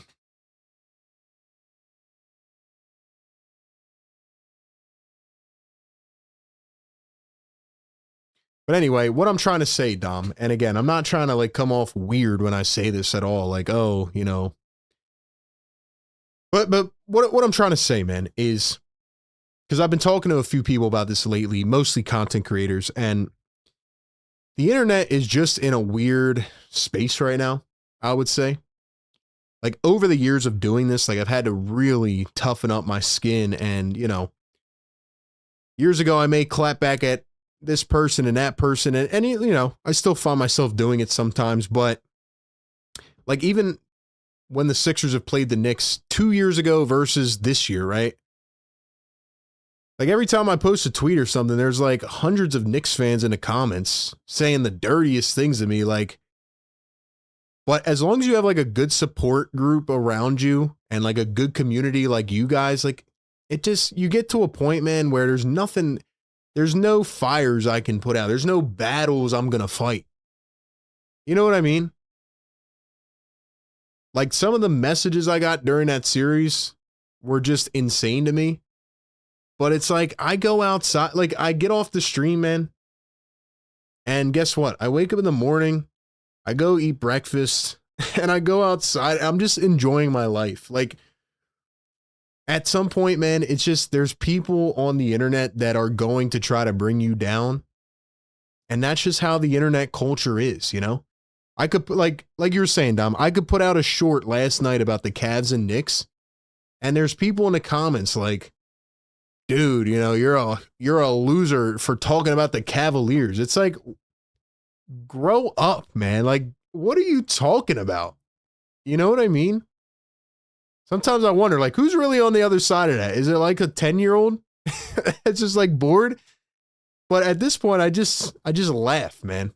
I just laugh because you got Marty 682471 with a profile picture of Karl Anthony Towns saying the nastiest stuff in my DMs. And then it's like, I go outside and like, guess what? I woke up today and I won, you know?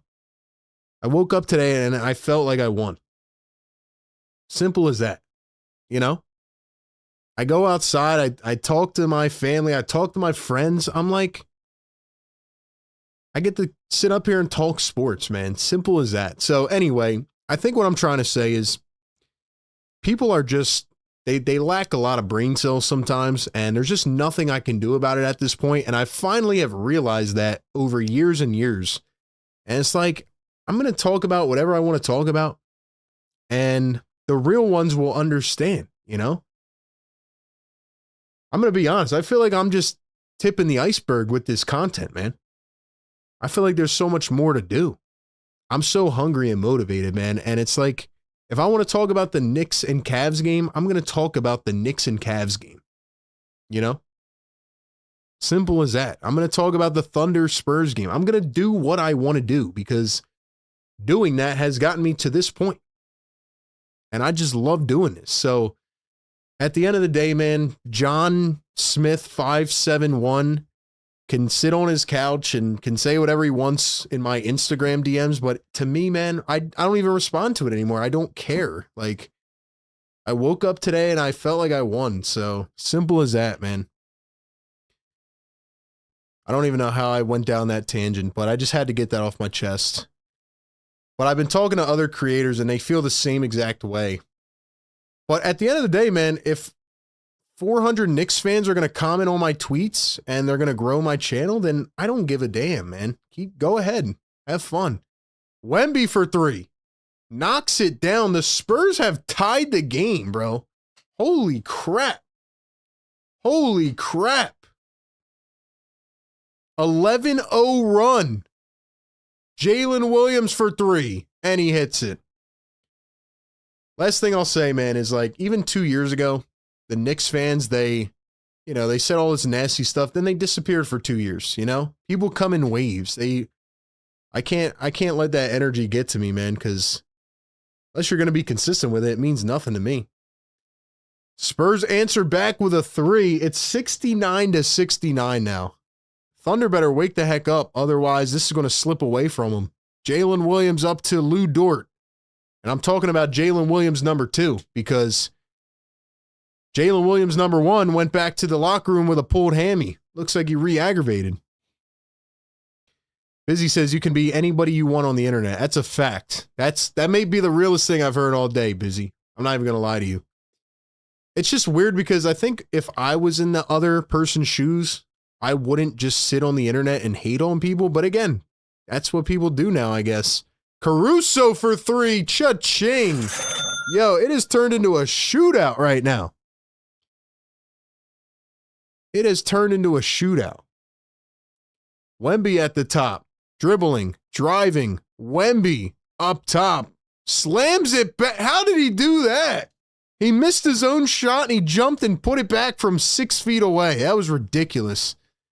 SGA gets doubled. Caruso. Williams. Dort. Baseline, finds a cutter. Caruso stuffed by Wemby. Are you kidding me? Oh my gosh, man.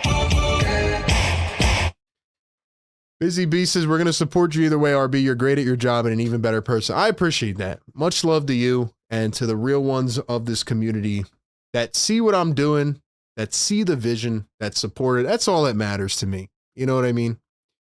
Because John-Smith574, who gives me a crazy message in the DMs, like, he's never going to apologize for that. I'm never going to see him, you know? Doesn't matter.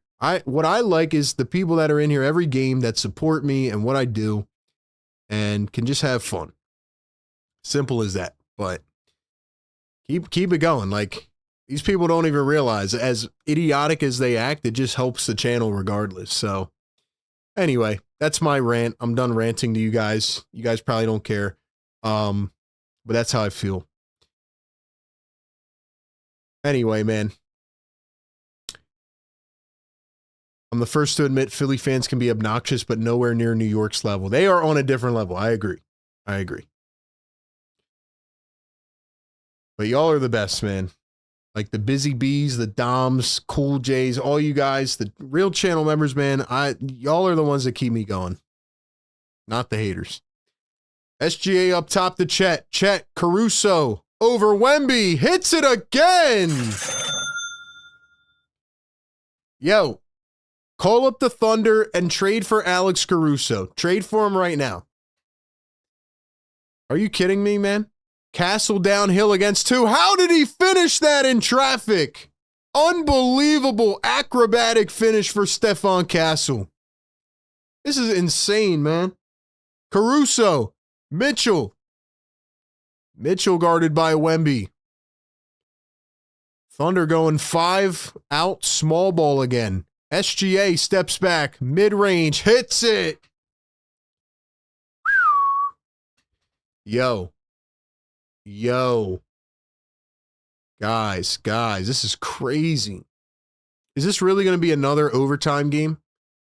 I don't know if I can deal with that. SGA with a monster block on Harper. McCain down the other end. McCain tried to make it rain, cannot do. Chet couldn't pick up the board. Here comes Wemby. Castle crossover, lost it. Thunder again. Defense wins championships. McCain over Wemby. It's short. McCain gets the offensive rebound though. 10 on the shot clock. SGA gonna turn, spin, float it up, left it short. And Harper gets bumped into by Chet. Chet is down. Looks to be shaken up. Yo, I don't even know what is happening with this game, man. Estelle says, can't wait to see the new scoreboard. Yeah, I've been working on a ton of things. I got a couple new stream items, couple new tools to play with this summer once I have some downtime. Because you know your boy's definitely going to have to go on vacation a little bit soon, man. Your boy needs a recharge, but yeah, I got a couple new stream tools that are hopefully going to make a very good setup for next season. And Dylan Harper's now going back to the locker room, so he is now injured. Guys, can we chill with the injuries, man? Can we chill with the injuries? I'm tired of injuries, man. I am so tired of injuries. Yes, sir. I am so tired of injuries, man. Are we for real right now? I didn't even know that Jalen Williams didn't play in the second quarter. I got to do a better job of paying attention. I didn't even mean to miss that, but wow.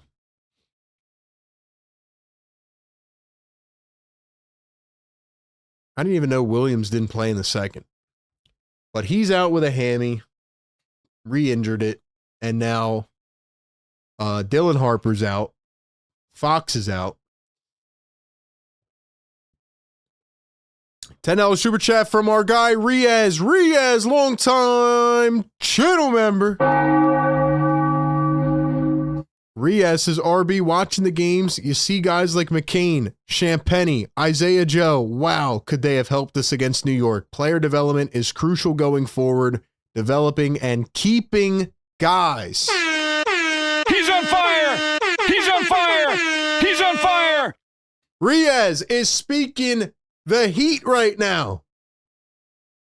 That is a fact. And you know what, Riaz? Look, I'm not here to toot my own horn. But how many times did I talk about Isaiah Joe when he was here? How many times did I talk about Julian Champagnie for the short time he was here? How many times did I talk about Jared McCain, man? I promise I'm not smart. That's smart. I'm not a GM, all right? I've never run a basketball team. But it's just common sense. You have young shooters. And you know what the worst part is, man? It's not even like the Sixers got anything back for these guys, man. Isaiah Joe was cut to open a roster spot for the trade deadline before the season. Julian Champagnie was cut for nothing. Jared McCain was traded away to duck the tax. I sat up here and I remember for like 30 straight games, I was like, yo, Doc Rivers, you got to play Isaiah Joe. This guy can play. Then you have half the fan base. Oh, you're crazy. Isaiah Joe stinks. The other half is like, play Isaiah Joe. Same thing happened with Jared McCain. Julian Champagnie, he was here for like 2 days after the draft. Cut him for nothing. You are exactly right, Riaz. Player development is huge. Huge. Let's see what happened to Dylan Harper here. I saw Chet get elbowed in the face. I guess Harper came down on that right leg and maybe hurt his hamstring. Well, here he is jogging back. Or is he jogging to the locker room? Hold on, let's see. Okay. Wait, did he come back out?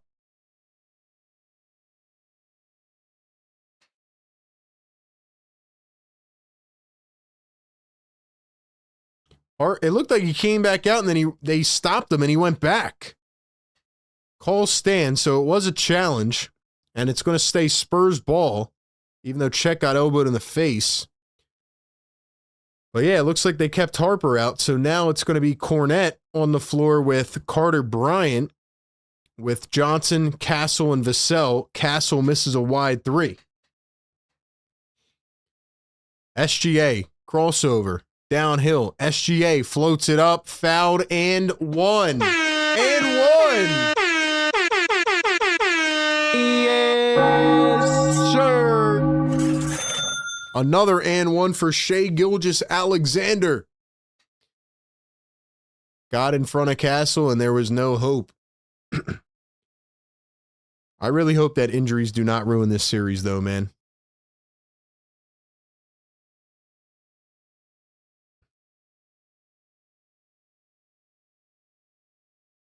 So the free throw is going to be good.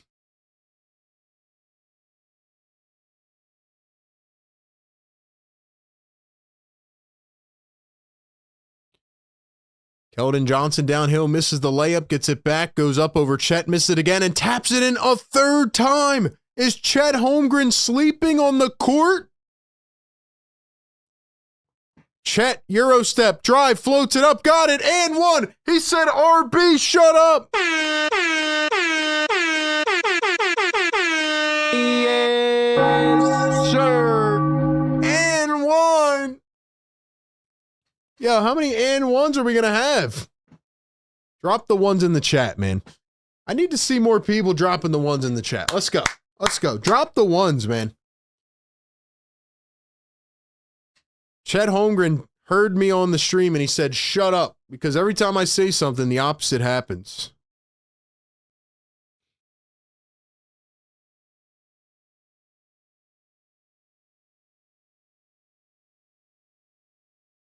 There's Devin Vassell, guarded by Jared McCain, coming around a screen.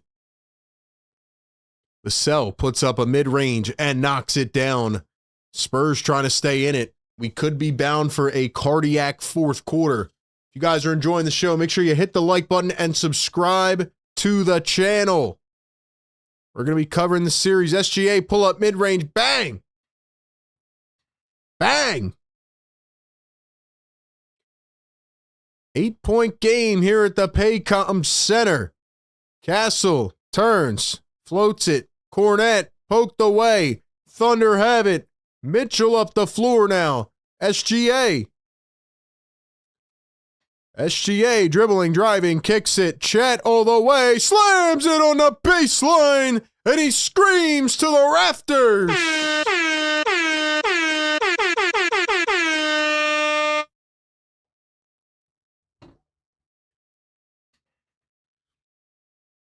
That's all that Chet Holmgren needed, man. That's all that Chet Holmgren needed. He needed RB to tell him to wake up, and immediately he wakes up. He immediately wakes up.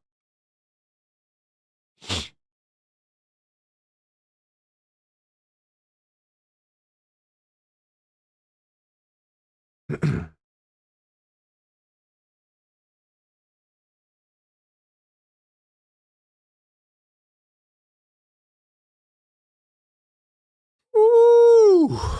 Holy smokes, man.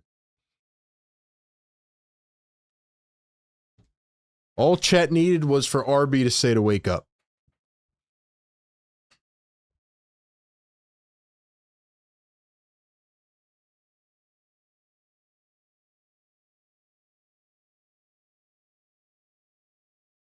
Let's go, man. Shout out to the chat. 180 people in here. Hit the thumbs up. Thanks so much for being here. Appreciate y'all, man. Appreciate y'all, man. We're going to keep streaming this series. Who knows? Maybe we'll stream some of the other series. Stream the NBA Finals. We got the draft coming up. Free agency. Bunch of stuff. We'll talk about it all, man. I'm RB. I cover the Sixers. I cover the Eagles and much more. Did you see SGA cross him over, turned him around, and made him fall? Yeah, I did see that too. SGA's cooking tonight. Got to give him credit. He bounced back. That's what an MVP does. Thunder need to get out of here with a win. That is key. 2:55 to go here in the third. McLaughlin guarded by Mitchell. Wemby's back on the floor now. Wemby's going to have to play a lot of the rest of this game. Meanwhile, the Thunder are just rotating guards in and out. Here's Harrison Barnes. Strong drive to the rim, and he's fouled by Caruso. So it is the longtime NBA vet Harrison Barnes. What is he, a 3-time, 4-time champion? Maybe 3-time, heading to the line. Matter of fact, let's see. How many rings does Harrison Barnes have? I think it's 3. 33 years old. I thought he was a little bit older. Actually, Harrison Barnes only has 1 ring. I thought he had at least 2. That's crazy. Guess he left after the first one, or got traded. The whole Durant thing.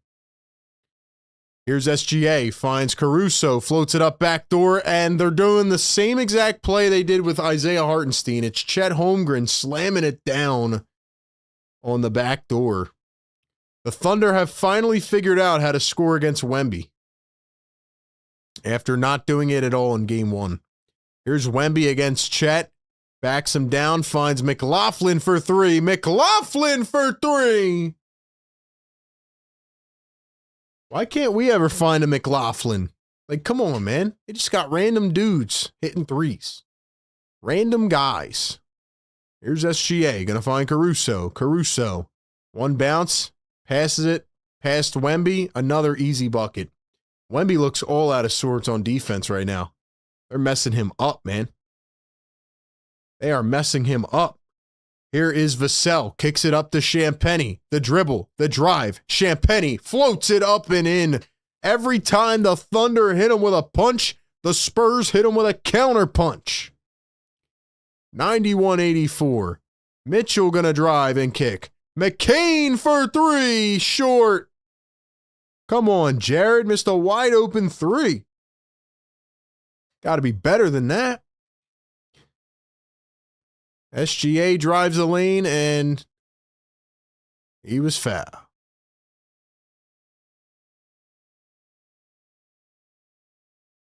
SGA called for the foul.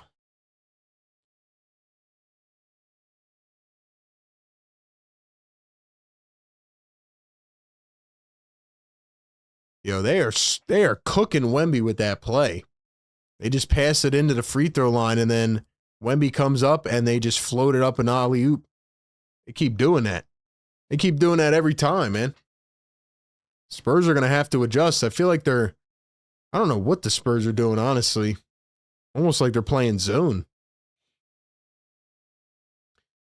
What ignited the Chet and Wemby beef? I don't think they have beef. I just think Chet's finally like, yeah, I need to stop getting my butt kicked out here. But Wemby's just ridiculous. SGA finds McCain to the corner, 3 ball, and Mitchell can't get it. Chet couldn't grab the board. Vassell has it. Chance for the Spurs to cut the lead. McLaughlin, Vassell in transition. Oh my gosh, man. You want to talk about an absolute heater. You want to talk about a heater.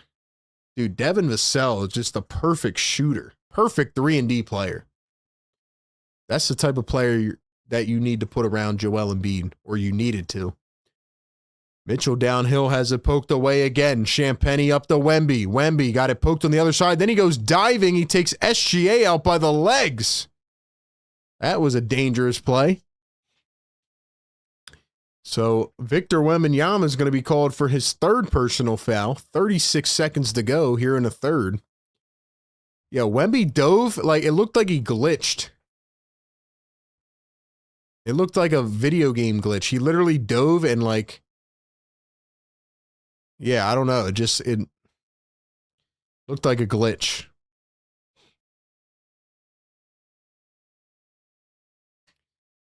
$30 seconds to go here in the 3rd. SGA downhill, steps back, mid-range, automatic.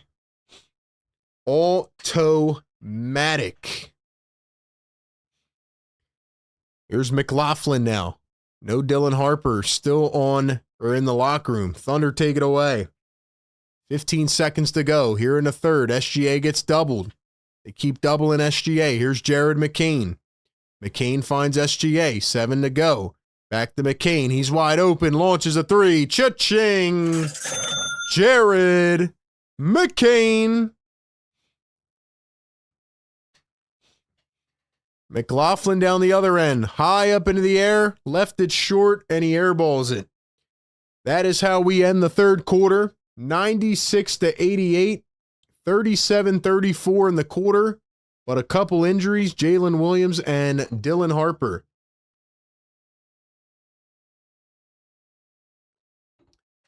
So, the Spurs did cut it back. The question is, can they keep it going, or will the Thunder prevail? That is the question. Ladies and gentlemen, give me your thoughts in the live chat. What do you think? Who's going to win this game? Do the Spurs have a chance to actually take it over? Give me your thoughts right now. And before we get into this, what'll probably be a chaotic fourth, maybe, see how it goes. Got to give one more shout out to our great partners of the show over at National University. Once again, this one's brought to you by our great friends at NU. We talked about their great curriculum and online programs. But overall, man, a lot of people going to school nowadays, have paused their college curriculums or their academic journey because they have stress and mental health challenges, and they need additional support. It's hard enough trying to deal with everything going on in the world. That's where a National University offers additional resources. They have a peer navigator network. They offer free virtual mental health counseling to keep you in check and keep you on your journey. They have a student wellness center.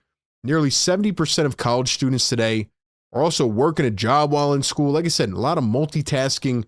That's why NU is premier, because they know that you don't have to press pause on life to learn. You can do it at the same time.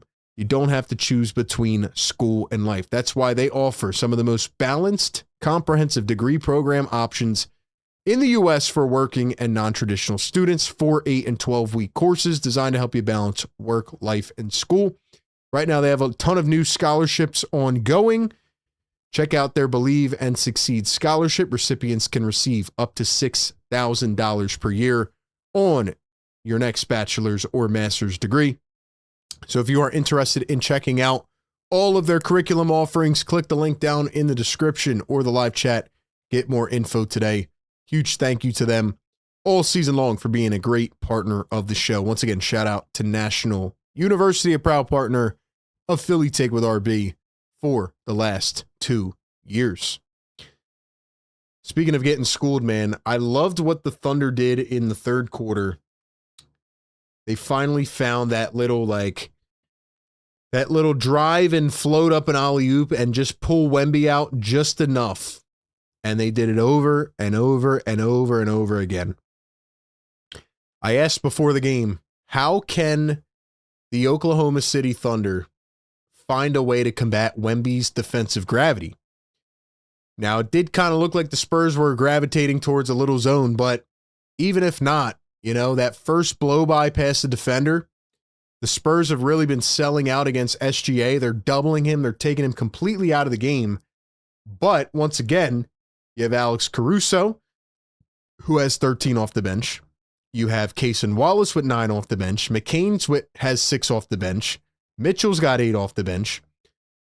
So you're taking SGA out of it now, but the other shooters are finally stepping up and hitting more shots. I thought Chet was amazing in the third quarter, and they're just pulling Wemby out enough just to get that alley-oop up, and Chet and Ihart are just punishing them on the back end. So we'll see if the Spurs can make adjustments here in quarter number 4. I think the Thunder prevail in this one, but we will see. Stephon Castle with the finish under the rim makes it a 6-point game. They just said that this is the first time the Spurs have trailed entering the fourth quarter in the entire postseason. That is pretty insane. Thunder have been dominant, but man, the Spurs are really dominant. McCain for 3 in the corner. It's short again. McCain is clunking them left and right tonight. Here come the Spurs. Now it's Wemby. He pops out for 3. Way overshot. McCain picks up the rebound, and here comes OKC. McCain down the other way. Hartenstein dumps to McCain. McCain inside. Now in the mid-range. Finds Hartenstein against Wemby. Hartenstein trying to pull Wemby out of the paint. Now he's going to drive. He turns. He spins. Kicks. Caruso. Now McCain. 5 on the shot clock. McCain going to step back for 3. Can't get it. Another bad miss for McCain. What is he, 2 of 10 off the bench? Still a crazy game, though. Here is Stephon Castle, guarded by A.J. Mitchell. Here's Castle going to dribble and drive. He turns, puts it up, and in. It's a 4-point game. $5 super sticker from Alan. Alan, what's up, man? Channel member. Good to see you here, Alan. Thank you for being here, my guy. Here's Isaiah Joe around the screen. He's going to drive. Isaiah Joe in the mid-range. Under the rim, finds Hartenstein. Caruso, nowhere to go with it. Isaiah Joe, corner 3. Can't get it. Hartenstein, the rebound. McCain tracks it down. Isaiah Joe to McCain over Wemby. Got it that time. One of them had to go for Jared McCain. He's 3 of 12, but he finally gets a big one to go.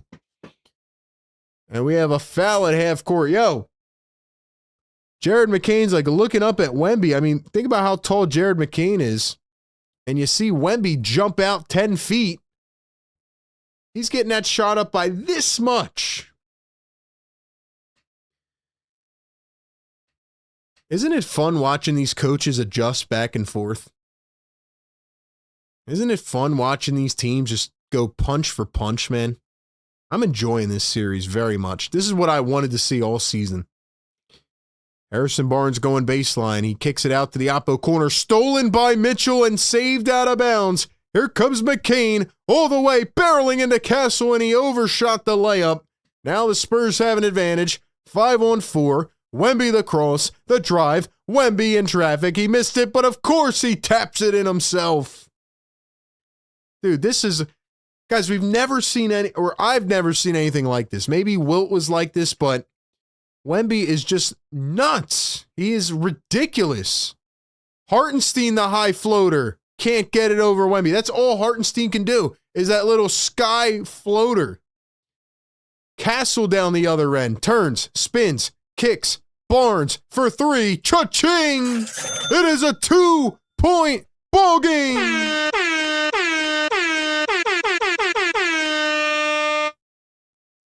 Yo, I'm going to be honest with y'all, man. Whether the Spurs win or lose this game, they are fighting, man. They are fighting. Holy smokes, bro. Holy smokes.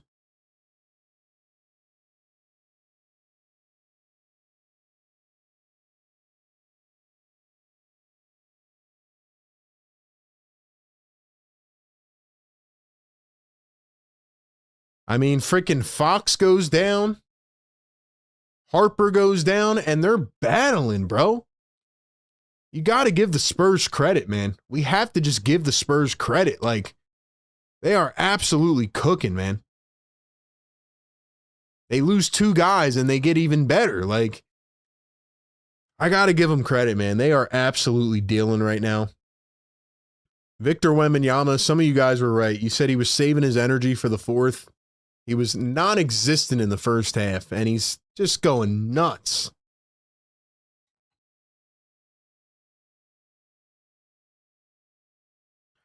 It's crazy, man. Unbelievable.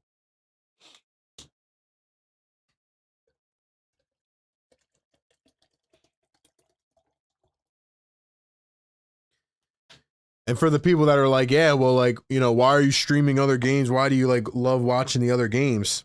You want to know why I love watching this series, man? This is hoops at its purest, man. This is hoops at its purest right now. I'm watching these coaches absolutely battle it out in the ring. I'm watching these teams make so many adjustments in game. They're leaving it all out on the line. Like, this series has absolutely lived up to the hype so far. It has been awesome, man. It really is. For somebody that has streamed every Sixers game this season, man, and has streamed games through times where the entire team is out with injury and we're just suffering. Like, this is fun to watch, man. This is why going forward, at least for the Sixers, like, I want them to have a team that can play every game. You have to build this type of identity. See, that's the thing about the Spurs and the Thunder. If one player goes down with injury or two guys go out, they don't panic. Think about that. These teams are insanely young. They're in their early 20s, average age. The Spurs have the youngest team on the floor, starting lineup-wise, since 1970 in a conference finals. And they look so composed because they've played with each other all season. This is their identity. They play as a unit.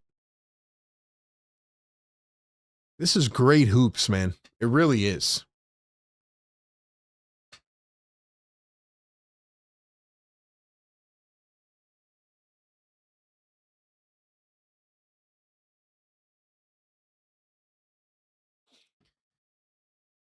We got 210 people in the chat. Like the stream, subscribe to the channel. Let's go, chat. Let's go. Hit that thumbs up button, man. Get us to 200 likes. I appreciate y'all being here, man. Tap into Philly Take. We got the best community out here, man. Let's go. Playoff Game Day live show. Let's keep it going. Let's keep it going. SGA with 24, 9, and 3. Wemby with 19 points, 14 boards, 6 assists, and 4 blocks. Battle of the MVP candidates. SGA just got blitzed at half court and fouled. 9 minutes to play. Yo, I'm telling you what, man. Spurs are feeling real good right now because Thunder need this. They need this like we need water.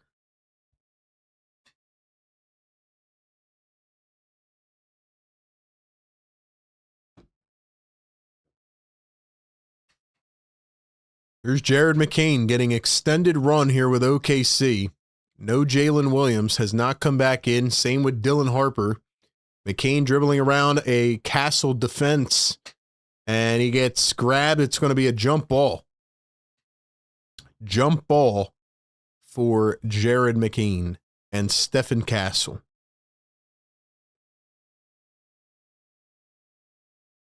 Dude, Castle's got some great on-ball defense, man. Such a skilled player.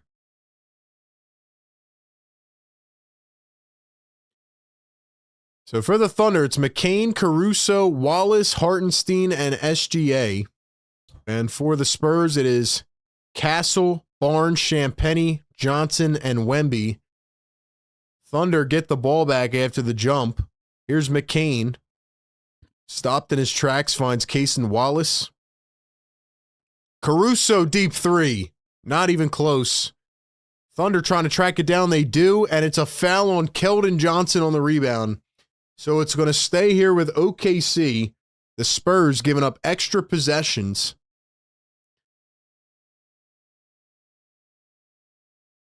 Yeah, they got wrapped up there, man.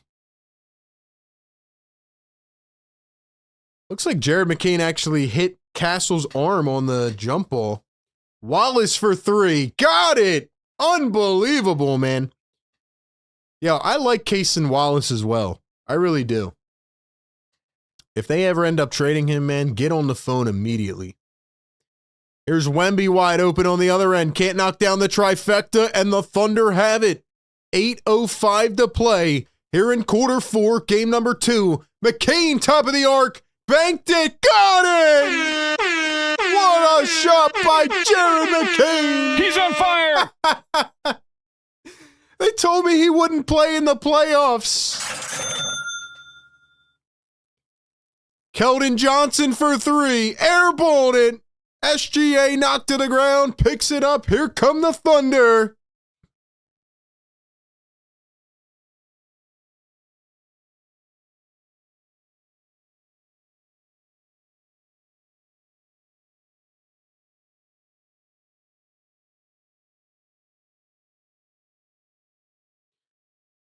Boy, oh boy, oh boy.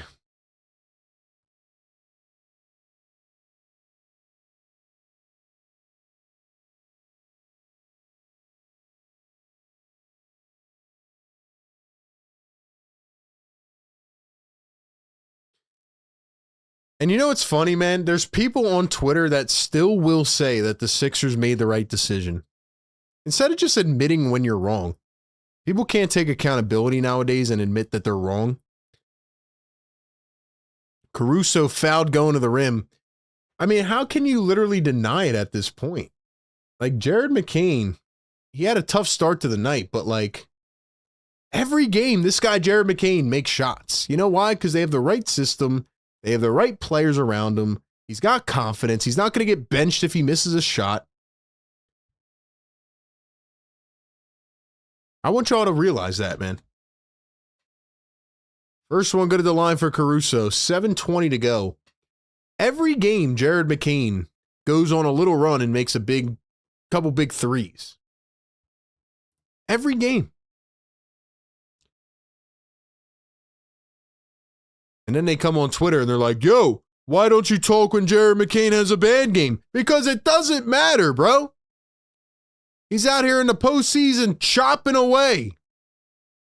And guess what? The Thunder need someone to chop away because SGA is getting double teamed.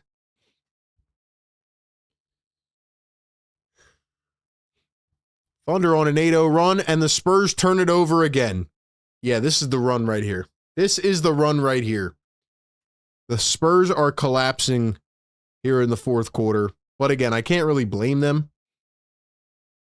I can't blame them because they are pretty gassed, but yeah.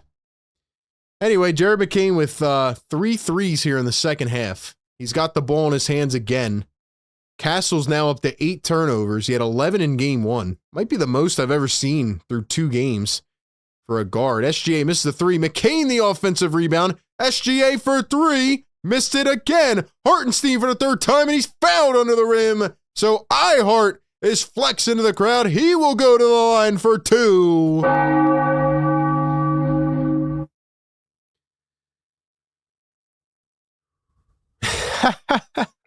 Busy Beast is my glorious king.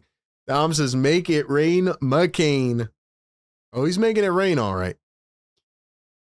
Yeah, nice run by the Thunder, man. They're just playing with a ton of confidence. I told you guys, man, it's hard to beat this team once, let alone twice.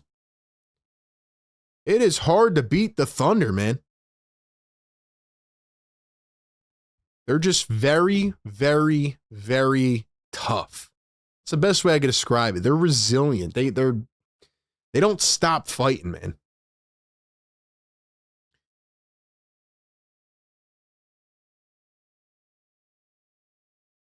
Do Sixers fans want OKC to win because of McCain? I don't think we really care who wins personally. I think we're just enjoying a good series. Free throws are good. It's a 10-0 run, by the way. Here are San Antonio. Castle almost turned it over again. Johnson under the rim. Kicks back to Wemby. He's wide open for 3. They need it. He missed it. Wemby is losing some air on his shot right now. Wemby's got some dead legs right now. He can't get that shot up. But anyway, man, I'm just enjoying the good hoops, really. This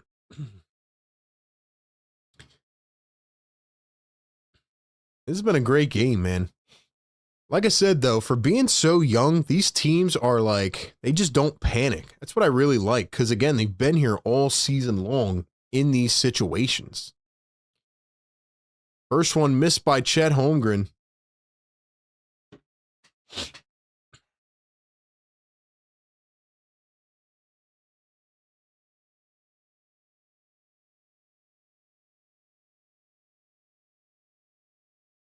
Look how active these coaches are, too, man.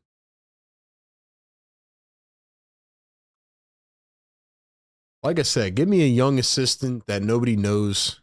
Let him come up and do his thing. Second one good for Chet Holmgren, 1 of 2 at the line. So far, this is exactly how I predicted this game. Thunder pulling away near the end, but we'll see if the Spurs have any last run in them. Castle, Vassell for 3. Unbelievable, man. Yo, Devin Vassell is on a different level, bro. This dude is such a good shooter. Hartenstein floats it up, blocked by Wemby. Here come the Spurs again. Johnson turns, kicks, Castle a three. Got it. Quick 6-0 run in the blink of an eye. And now it is a 7-point game. The Spurs don't go away. Chet dribbles, spins, pull up, mid-range, clunked it. Thunder get it back. Wallace out to SGA. SGA gets double teamed. Wallace trying to find the open man. Hartenstein floats it up and got it over the outstretched arm of Wemby. The Hartenstein floater is cash money. What a game yet again. Castle has it poked away. He's on the floor and he's fouled by Cason Wallace. Maybe a bit of a soft foul there. Castle, he's been a turnover machine though, man. Playing around with that ball a little too much.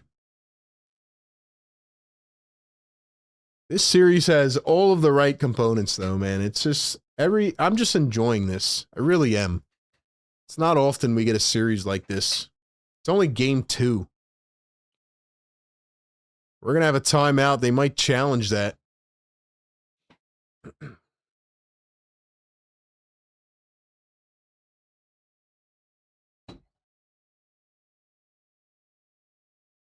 One more time, I'm going to drop the link tree here in the chat. Also going to drop the Discord link as well. If you guys have not yet, make sure you like the show, subscribe to the channel. Come back for every game for the rest of the playoffs. Ton of content going out there. And yeah, follow us on all the social medias, man. Follow us everywhere. Thunder still have Topic and Sorber on the bench. That is crazy. And they have the 12th pick, too, in the draft. They still have the 12th pick in the draft, which is crazy.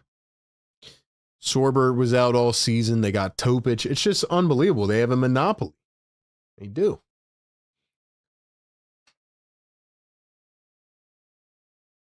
Yeah, there's no way the Knicks are beating either one of these teams. Give me a center that can move his feet. Spurs need Fox. Yeah, they do. Castle is really... I mean, it's weird. He's got 25 points on 10 of 15, but he is getting absolutely harassed, man. The Thunder on-ball defense is just insane, man. It is insane. They're just going at his neck every play. And again, that's the beauty of the Thunder. As potent as they are offensively, their defense is just on a different level, man. They are like elite defensively. One of the best net ratings, really, in NBA history over a 2-year span.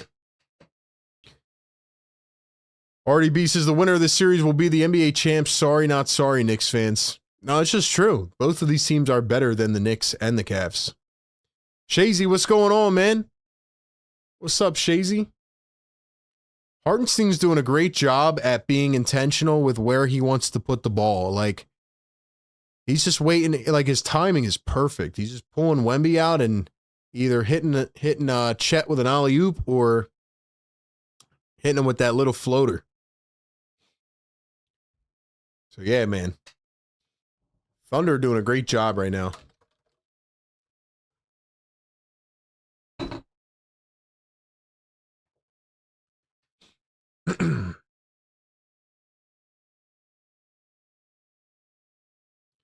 Yo, OKC looks like such a boring city. Like, what is even going on there?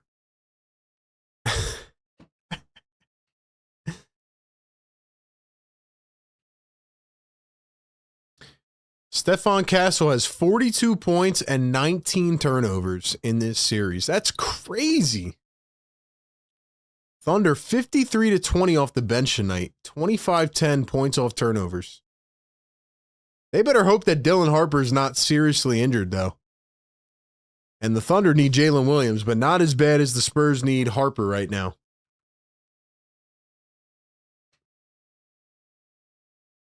All right, man, here we go. Fans on their feet. Things are getting rowdy. 112-103. The most pivotal point in the game right here. 9-point lead. Here's Julian Champagny. Castle against Chet. Steps back for three. He missed it. Keldon Johnson, the rebound, puts it up, fouled, and one. And one. Yes, sir. And one, man. Got to give the Spurs credit, man. They are hella resilient. They just don't stop fighting, man. They just keep battling. Free throw is no good. Hartenstein the rebound. Still just a 6-point game, though. I like how the Thunder just run whoever they want out there. Here's AJ Mitchell back in. SGA floats it up, gets it to go. Wemby looks like the tank is running out of gas right now, but we'll see if he has anything left. Looks like he's struggling to even set screens. Here's Champagnie to Castle. Now Wemby, one-on-one. Watch him make me eat my words. Wemby up to Castle. Champagnie, deep contested three, goes in and out. Tough miss for San Antonio. 4:30 to go now in the fourth. Mitchell at the logo, guarded by Vassell. Here's SGA working on Castle. SGA out to Wallace. Wallace up to Mitchell. Now SGA. Back to Mitchell. Mitchell a three. No good off the bank, but Hartenstein with another offensive rebound. SGA steps back for three. It's in and out. Hartenstein again. Wemby looks gassed. Here's SGA against Castle. 5 on the shot clock. Behind the back. Baseline. In and out again. The Thunder go 0 of 3 on 3 opportunities. Castle up. Kicks to Johnson. Contested corner three. Are you kidding me, bro? These dudes do not miss.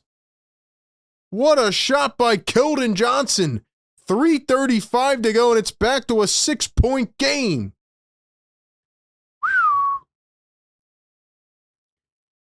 Here's AJ Mitchell now, guarded by Stephon Castle. 3:25 to go. Crossover, the drive, the spin. Mitchell in traffic, missed it. Hartenstein couldn't put it back, but a foul on the Spurs. A foul on the rebound. Man, what a game.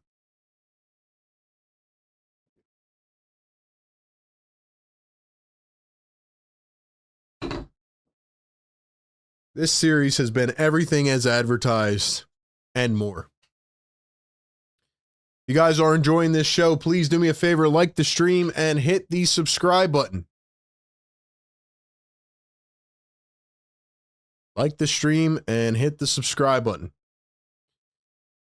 Hartenstein going to miss the first. That's a crucial miss.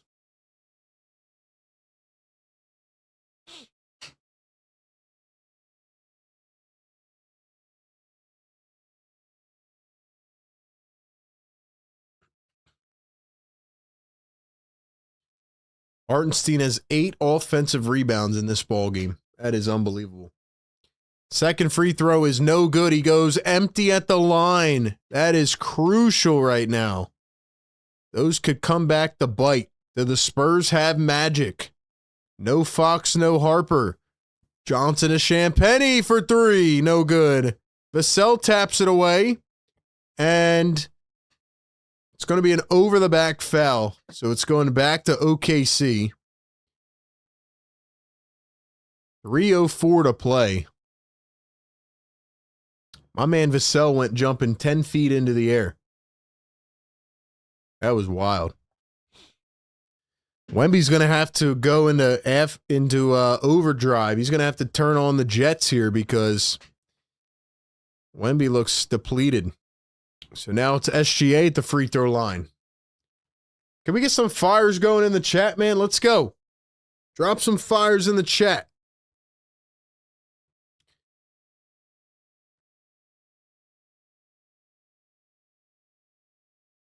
Let's go. I want to hear you guys in the comments, man. Second one is good. 2 of 2 at the line. 8-point game. 3:04 to go here in the fourth. SGA now up to 28 points. Here is Stephon Castle. He's going to drive, go down under the rim, and he was fouled. Pulled on the subsequent possession. They're going to call it on SGA. It is an 8-point game now, 2:56 to go. It's going to be on the floor, though. 4 fouls now on SGA. What a game we have. Here's the inbound to Castle. It's almost turned over, and it is. It is. They're going to say out on Stephon Castle. Cason Wallace, just the right amount of defense, and he forces a turnover. So now it is going back to OKC. Castle just can't help himself. 20 turnovers for San Antonio.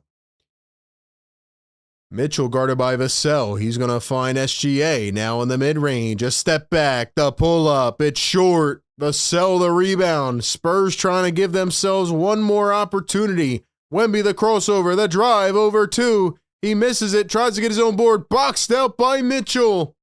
Tough shot by Wemby. Mitchell to Caruso back in now. Here's Mitchell downhill. He's going to drive. Step back. Mitchell got it. Beautiful shot. The lefty.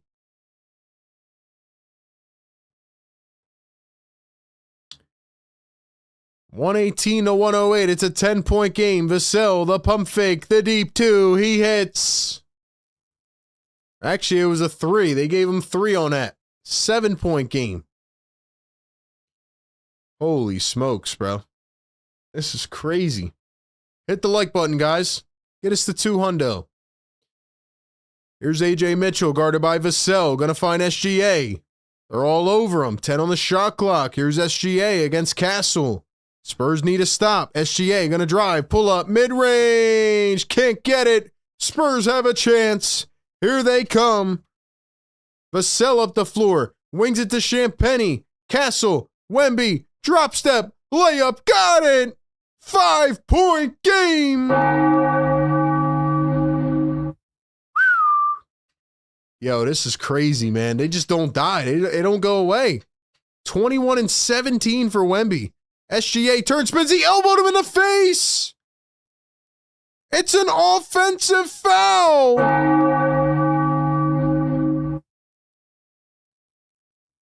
Yo, if they do this, man. If they do this. I don't know if I can take another overtime game in game 2, man. Here we go. 5 fouls on SGA. 1:10 to play. Castle accelerates, kicks. Vassell in a corner. Off the top of the backboard. Spurs get it back. They say it's in bounds. And Castle throws it away. Mitchell's on the ground.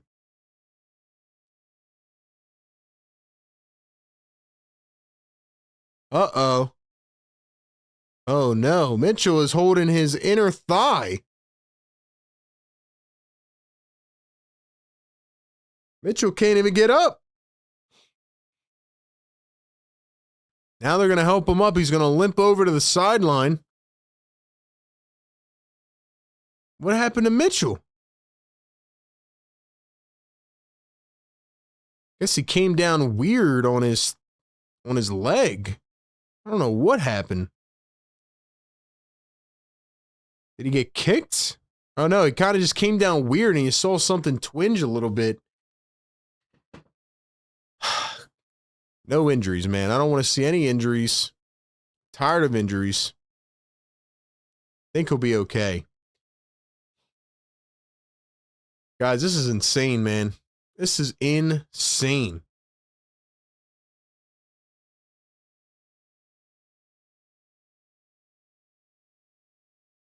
Guys, make sure you follow us everywhere, man. At Philly Take with RB on Instagram, TikTok, everywhere, man. Yo, this is insane. What a game, man. This game is taking the energy out of all of us. What a game, bro. 230 people in the chat. Let's go. Hit the like button. Get us to 200 likes. Let's go, man. Come on.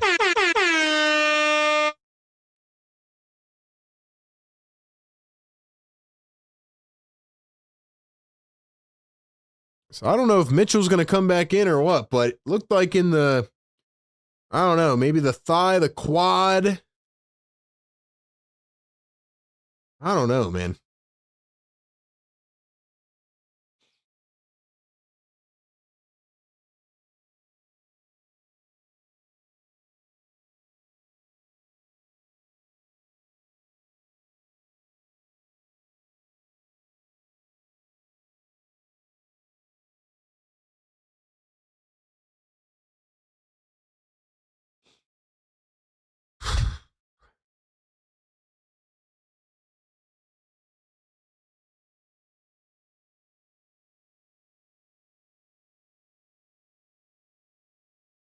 All right, here we go.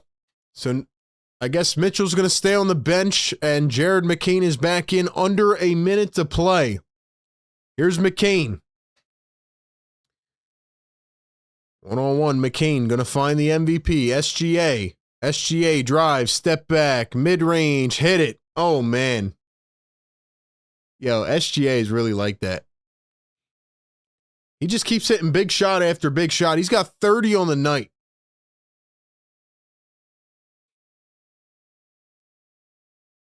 Here's Stefan Castle, going to find Champagny. Back to Castle. Castle against SGA. Needs it from 3. It's off. Thunder have it. Caruso has it. 25 seconds.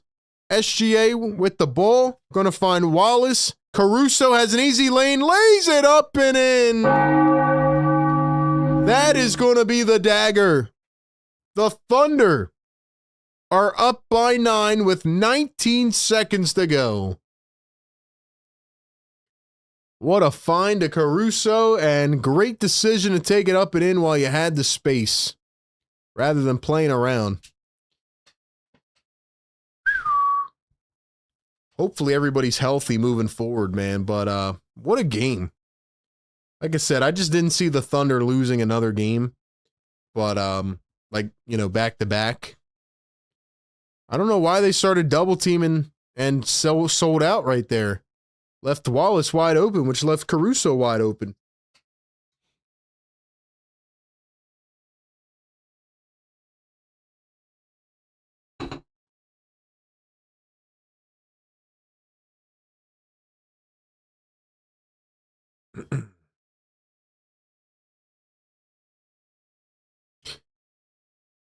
We will talk about this game for a few minutes after this game, and we will break it all down. But man, what a game here in game 2. Just another high-level basketball game. A lot of intensity, a lot of back and forth, a lot of strategy. Crazy.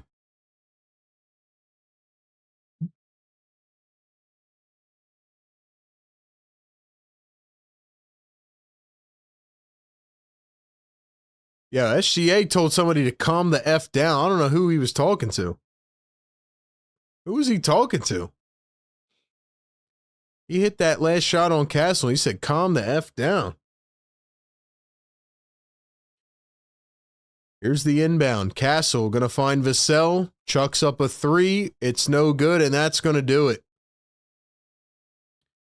The Thunder are going to win game 2. They are going to even up this incredible series 1-1. What a game tonight for the OKC Thunder. I said the final score would be 117-105. Final score is 122-113. Remember that guy at the beginning in the chat that said it was a horrible prediction? Well, it was almost spot on. So once again, RB the ball knower, Crystal Ball RB. I said it would be a 12-point win, and it was a 9-point win. So that is going to do it, man.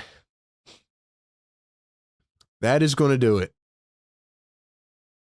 Ladies and gentlemen, why don't we go ahead and just start it off right now? Why don't we go take it to the post game right now? While it's hot on the oven, or hot on the stove, I mean. Why don't we just take it on over? Let's talk about it, man. Ladies and gentlemen, Thunder win game 2, 122-113. And the OKC Thunder even up the series at 1-1. Welcome into the post-game show brought to you by Prize Picks. Shout out to the Game Day Live community who watched this entire game with us live. What a basketball game. What a series. We are seeing just a brilliant masterclass of X's and O's, punches back and forth, counter punches, different strategy. You look at this game tonight. Overall, I expected the OKC Thunder to win. Like I said, I thought they would win 117-105. It was 122-113. And it was close most of the game. And you have to give the Spurs credit because despite losing Dylan Harper in this game, and hopefully he's going to be okay. I just want to say that. Hopefully everybody's going to be fine. But you come into the game without De'Aaron Fox. He's out for a second straight game with a sprained ankle. You lose Dylan Harper in the third quarter. So you're down two of your main guards. I mean, even going back to last game, both teams played their guys 50-plus minutes. So the Thunder were much more likely to benefit in this game because of their depth, right? They go 15 deep on the bench, and their bench was key tonight. But the Thunder were much more likely to benefit from all those minutes just 48 hours ago. Because the Spurs only go about 9 deep on the bench, and Fox is not playing. Harper goes down. They just ran out of gas. They ran out of bodies. But on the flip side, the OKC Thunder just have guys on top of guys on top of guys. Like, they just keep bringing in more players that can knock down shots and can play. And we're going to talk about a couple of the big ones tonight. But I just thought the Spurs kind of ran out of gas. And Victor Wembanyama had a insane second half. I mean, he had a valiant effort, but late in the game, he was getting bullied on defense. He was roaming around, but it didn't seem like he had that extra lift. I mean, he had a couple crazy blocks. He finishes the game with 4 blocks, but the Thunder made one key adjustment and completely rattled him tonight on defense. I'm not saying the series is over or they can't bounce back from it, but what the Thunder did all night, the key adjustment in this game was they continued to give the entry pass into the high post area or around the free throw line. And it was either Chet Holmgren or Isaiah Hartenstein, and they would try to split Wemby on defense, right? So let's say iHart got the entry pass or Chet got the entry pass. The other one would be sitting in the dunker spot, and Wemby would try to come up, and also have room to get back if needed. But I thought the timing was just exquisite. It was perfect. And every time Wemby took one quick step up, we know he has the length to get back. iHart would just float it up perfectly over the outstretched arm of Wemby, or Chet would float it up, or Caruso. And the Thunder just continued to run that action, and it resulted in a bunch of wide open alley-oops. Or if the alley-oop wasn't there, a guy like Isaiah Hartenstein would just float it up off his fingertips just over the fingertips of Wemby, and he would knock it down. I thought Isaiah Hartenstein was so key in this game. He finished with 10 points, 13 rebounds, 8 of them were offensive rebounds, 3 assists, and in game 1, I don't know why the Thunder abandoned their strategy 2 minutes into the game, but they did. And it felt like in game 2, they were willing to live or die with it. They were willing to extend the leash. And they kept Hartenstein in. He played 27 minutes tonight. I thought Chet Holmgren was quiet in the first half. He was nowhere to be found.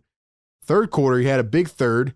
But other than that, it was just SGA being aggressive, going downhill, attack. He only had 6 free throws, but it feels like he had a million possessions where he got into the paint, put his shoulder down, and he was the aggressor. Now, again, I think part of that on the flip side is Victor Wembanyama just did not have a lot of juice. And I can't blame him. I can't blame the Spurs for being gassed out, especially when they lose Harper in this game, when Fox doesn't play, and when Wemby is, playing 50 minutes last game and playing 37 tonight. It's just a tough ask. Even with that, he still finishes with 21 points, 17 boards, 4 blocks, and 6 assists because he is an alien. Simple as that. Now, I do have a couple other things I want to say about adjustments that I saw that were made. I thought the substitutions were definitely a lot different on OKC's side. But there is one thing that is really hurting the San Antonio Spurs, and there is one thing that is really helping the Oklahoma City Thunder. And I want to talk about those things. But first off, let's just take a look at a few final stat categories here. Because I think we all expected that the Thunder would shoot a lot better tonight. They were 27% for most of game one. I think they finished around 32. And tonight they shot 36% from three. Now, for most of the game, they were at 42. And the Spurs were really struggling. Now, the Spurs did come alive in the third and fourth. I thought Devin Vassell, who had 6 threes in this game, was just tremendous. I think most of them came in the second half. You want to talk about a guy that just pulls the trigger and lets it fly. I mean, Devin Vassell is just the perfect prototype of a 3-and-D player that you want to put around a gravitational center. I mean, he's confident. He plays great defense. He knows his role. And I thought Vassell was great, and he helped them get back in it. I thought that Keldon Johnson had a couple nice plays off the bench. Like I said, the Spurs didn't have the depth tonight, and the OKC Thunder did. But on top of that, I think the story of the game tonight is turnovers. The San Antonio Spurs had 21 turnovers compared to 9 for the Thunder. They had 10 points off of those 9 turnovers, the Spurs did, while the Thunder had 27 points off of 21 turnovers. 27 points off of 21 turnovers. To me, that is the stat of the game. That is the story of the game. And I can't blame Stephon Castle because he's a second-year guard. He's really ahead of his years. He's electric on both sides of the ball. And if you just look at the stat line, you're sitting here thinking to yourself, man, Stephon Castle played a pretty good game, right? He was the leading scorer for San Antonio. 38 minutes logged. He had 25 points. He was 10 of 17. 1 of 6 from 3, though. And he had 8 assists and 5 rebounds. If you look at that stat line, you're thinking to yourself, man, Stephon Castle had a pretty good game. 7 points in the fourth quarter.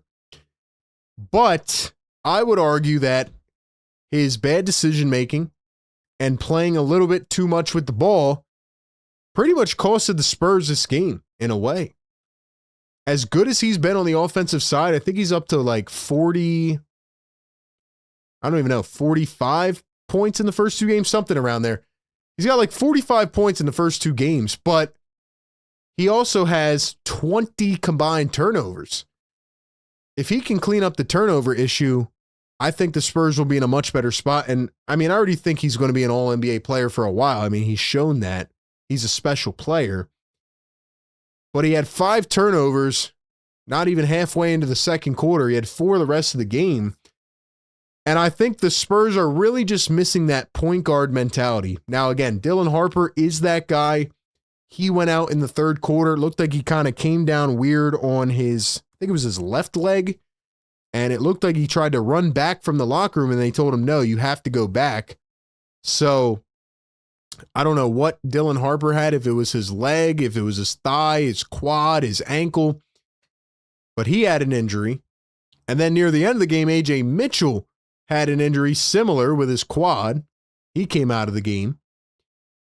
You have De'Aaron Fox dealing with the ankle. And yeah, there was just a lot of injuries. And then Jalen Williams didn't play after the first quarter. He did not play at all in the second. And at halftime, he went back walking, holding his left hamstring, which is the one that he had hurt a couple weeks ago. That kept him out for the 6 games. So I hope that the series does not get ruined by injuries. I hope that everybody stays healthy. And I hope that, we can figure some things out here. And I hope that these players can play, because I want to see this series at full strength. But I think it is really hurting the San Antonio Spurs, because they need that point first mentality. And as good as Stephon Castle is already as a 22-year-old or 21, whatever he is, I just don't think he's ready to be the facilitator yet. I think they need De'Aaron Fox for that. So the people that are arguing, do the Spurs need De'Aaron Fox? I think they need him for that. I do. I didn't see the same level of defensive intensity today from the Spurs. I saw it in spurts, no pun intended, but I just think, again, they were exhausted. But similar to how I said in game one, the Thunder did so many things wrong and still should have won the game or came very close to winning, I kind of feel the same way in reverse fashion for this game, because the Spurs did a lot of things wrong, made a lot of mistakes, costly turnovers in transition. And to be fair, the Thunder are one of the best at creating easy turnovers, running the fast break, coast to coast, getting easy points. But the Spurs were also giving up a lot of possessions. They were coughing up a lot. And I think when you look at it, despite how much they did that was bad, despite how much they did wrong, they still made it a 4-point game, I believe, in the fourth quarter. Like, they were right there for the taking. So what does that show me? It shows me that these teams, despite being young, the Spurs are the youngest conference final starting lineup since 1970. The Thunder have an average age of like 25. Despite being young, these teams have built an identity this season. They are willing to play deep into their rotations. They're confident within each other. And even if they go down, they're not going to fret. They're not going to panic. And that's what I really have enjoyed about this series. It's a back and forth heavyweight fight. Punch after punch after counterpunch after counterpunch. And I am honestly in the belief right now that this is going to go 7 games. And I really hope we get it from a basketball standpoint. Originally, I thought 6. Now, again, I think the injury situation could kind of shift things up a little bit. But to me, this feels like a 7-game series. And I just love the way that these teams are playing. They're playing so hard. They're playing physical, but not dirty, And I think the refs are overall letting them play a good amount. I do think the Thunder got a much more favorable whistle compared to game one, but also SGA was getting rewarded for it because he was taking those risks. So, yeah, man. Overall, this has been high-level hoops. Every time you think a game is like about to get out of reach, somebody hits a big shot. Thunder go on a 10-0 run. I think that was in the third quarter, right? They went on a 10-0, 11-0, excuse me. That was in the fourth. They went on an 18-6 in the second. Spurs went on a 15-2 in the third. It's a game of runs. Thought Caruso hit a couple big shots. And I want to talk about the Thunder bench and just how pivotal they were. And our boy Jared McCain, you guessed it, I got to go on just a little bit of a tangent, a little bit of a rant about Jared McCain on the other side. Because it has to be said. It has to be said. I'm going to continue to preach it. I'm going to continue to speak it. And every opportunity I get, it has to be heard. It has to be heard. All right, ladies and gentlemen, I'm going to get to my final rant, and we'll talk about the key being the Thunder bench on the other side. But first, got to give a shout out to our partners of the postgame show here over at Prize Picks. Ladies and gentlemen, the playoffs are in full effect. There's no better way to get in on the high-flying hoops action, especially during this crazy, chaotic series, than with Prize Picks, a preferred partner of the NBA. Every bucket, every dime, every win means more when you're playing on Prize Picks. Don't pass up your next shot. Get $50 instantly in lineups when you play your first 5. During their app all postseason long, I've told you about the NBA Finals sweepstakes. You can pick live squares during the playoffs and win a trip for 2 to the NBA Finals by making a $5 lineup with at least one live NBA player pick. But you already know about all their awesome player picks and their parlays. And for tonight, if you banked on SGA bouncing back and you picked the Moors on SGA, points, rebounds, assists, well, you would have made some cash, man. Check out all your favorite sports over on Prize Picks with all their player picks and get in on all the action. Prize Picks is available In all 50 states, including California, Texas, Florida, and Georgia, they also offer early payouts. So if your player gets off to a hot start, you have the option to cash out the winnings before the game even finishes. Download the PrizePicks app today. Use code CLNS. Get $50 in lineups after you play your first $5 lineup. Once again, use code CLNS. Get $50 in lineups after you play your first $5 lineup. Shout out to PrizePicks, a preferred partner of the NBA. All right, man. Final takeaway, final key here. The Oklahoma City Thunder also won this game because of an insane bench performance. Now, let's count them up. The Thunder had 34-17. That's 51. They had 57 bench points compared to 25. 57 to 25 off the bench. That goes to speak on how deep the Thunder roster is. Aaron Wiggins didn't play tonight. Isaiah Joe played for 10 minutes. You know, they got Topic sitting on the bench. They got Sorber coming back next year. They have the 12th pick. Pretty much the Thunder have built a monopoly. And tonight, the big contributions came from the common figures, the Alex Carusos, who had 31 in game one. I didn't think he would hit 4 threes again, or 3 threes, and he hit them again. And there were times where the Thunder did go small, and they tried to space out Caruso against Wemby, and it worked again because he's hitting these shots. Alex Caruso with 17, 3, and 5. He had one big bucket. He was flexing. And yeah, just another big-time Caruso game. I will continue to stand on the logic that he is one of the most important pieces on that team.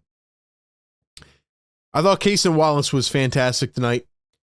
12 points, 4 boards, 4 assists, and 4 steals in 25 minutes. He feels like a guy that kind of gets lost a little bit in the shuffle. But he's so good, and he's such a two-way player, and he played valuable minutes in the fourth quarter for the Thunder tonight. And they were able to just switch everything, of course. AJ Mitchell, before the injury, was playing really well. He had 4 steals off the bench, 10 points, 2 assists, and a block as well. But our boy Jared McCain, I know he went 4 of 14, 3 of 9 from 3, but Jared McCain was unbelievable in this game. Jared McCain, in 26 minutes off the bench, had 12 points, 3 threes, 6 boards, 3 assists, and 2 steals, and was vital in the Thunder, outscoring the Spurs bench 57 to 25 in a crucial Game 2 playoff game. And for all the people that said for the last several months that Jared McCain would for some reason be unplayable in the playoffs, and that he wasn't good enough to play, and that he was expendable, and that you could just throw him to the wayside, once again, you got proven wrong. I'm proven right. Everybody that has been backing this McCain thing is right. I don't know how much more we need to see. I mean, every game, Jared McCain goes out there, and even if he doesn't play 30 minutes, when he gets the opportunity, he makes the shots count. Big momentum swings for OKC thanks to Jared McCain. There were times where SGA was getting double teamed immediately after crossing half court. Guess who he's dishing the ball to? Jared McCain. Why? Because he's a trusted young player. He's not going to get benched if he misses a couple shots. They're going to extend the leash. They're going to give him opportunity, and he can knock down the shots. Even with a tough start to the game, he comes back and fires off 3 big-time triples in the second half when they were much needed. So once again, the sold high thing was ridiculous. The Sixers should have never gave him away. Imagine if the Sixers had a player like that on their bench in this playoffs. Things may have been different. The Jared McCain trade was ridiculous. It is officially time to put it to bed. There's no more arguing it. If you're still saying it was a good trade, you have lost your mind. Simple as that. Simple as that. That's my Jared McCain rant. I don't know how anybody can look at the trade, can look at Jared McCain, and say that that player would not have helped the Sixers. I don't know how anybody since the trade deadline can watch a Thunder game and say, man, that guy coming off the bench, Jared McCain, yeah, the Sixers didn't need that. While they have guys scoring 0 points off the bench in an entire game. And he was closing the game in crunch time when they needed him. There's just nothing else to say about it, man. Jared McCain. It was a bad trade. It was a finesse of a trade for the OKC Thunder. And they just have guard after guard after guard after guard that can just cycle in off the bench. 17 for Caruso, 12 for Case and Wallace, 12 for McCain, 10 for Mitchell. I mean, these guys might be starters on another team. It's just insane to see what they've built. But anyway, nonetheless, bringing it back full circle to close this out, the Thunder won this game tonight because I thought they finally figured out how to attack Wemby on defense. I thought Wemby and the Spurs were pretty much dead-legged after the first half. And even with that, they made a valiant effort to come back, even without Dylan Harper, with no De'Aaron Fox. But they just fell short. However, I will give the Spurs credit because I think they're a relentless group. I think they're just physically tough, man. Like, they just don't die. They don't go down easy. And it's the same thing with the OKC Thunder. And I think that that's just going to provide a very amazing series and a very entertaining, probably 7-game series at this point. So that is where I'm at. That is how I feel tonight.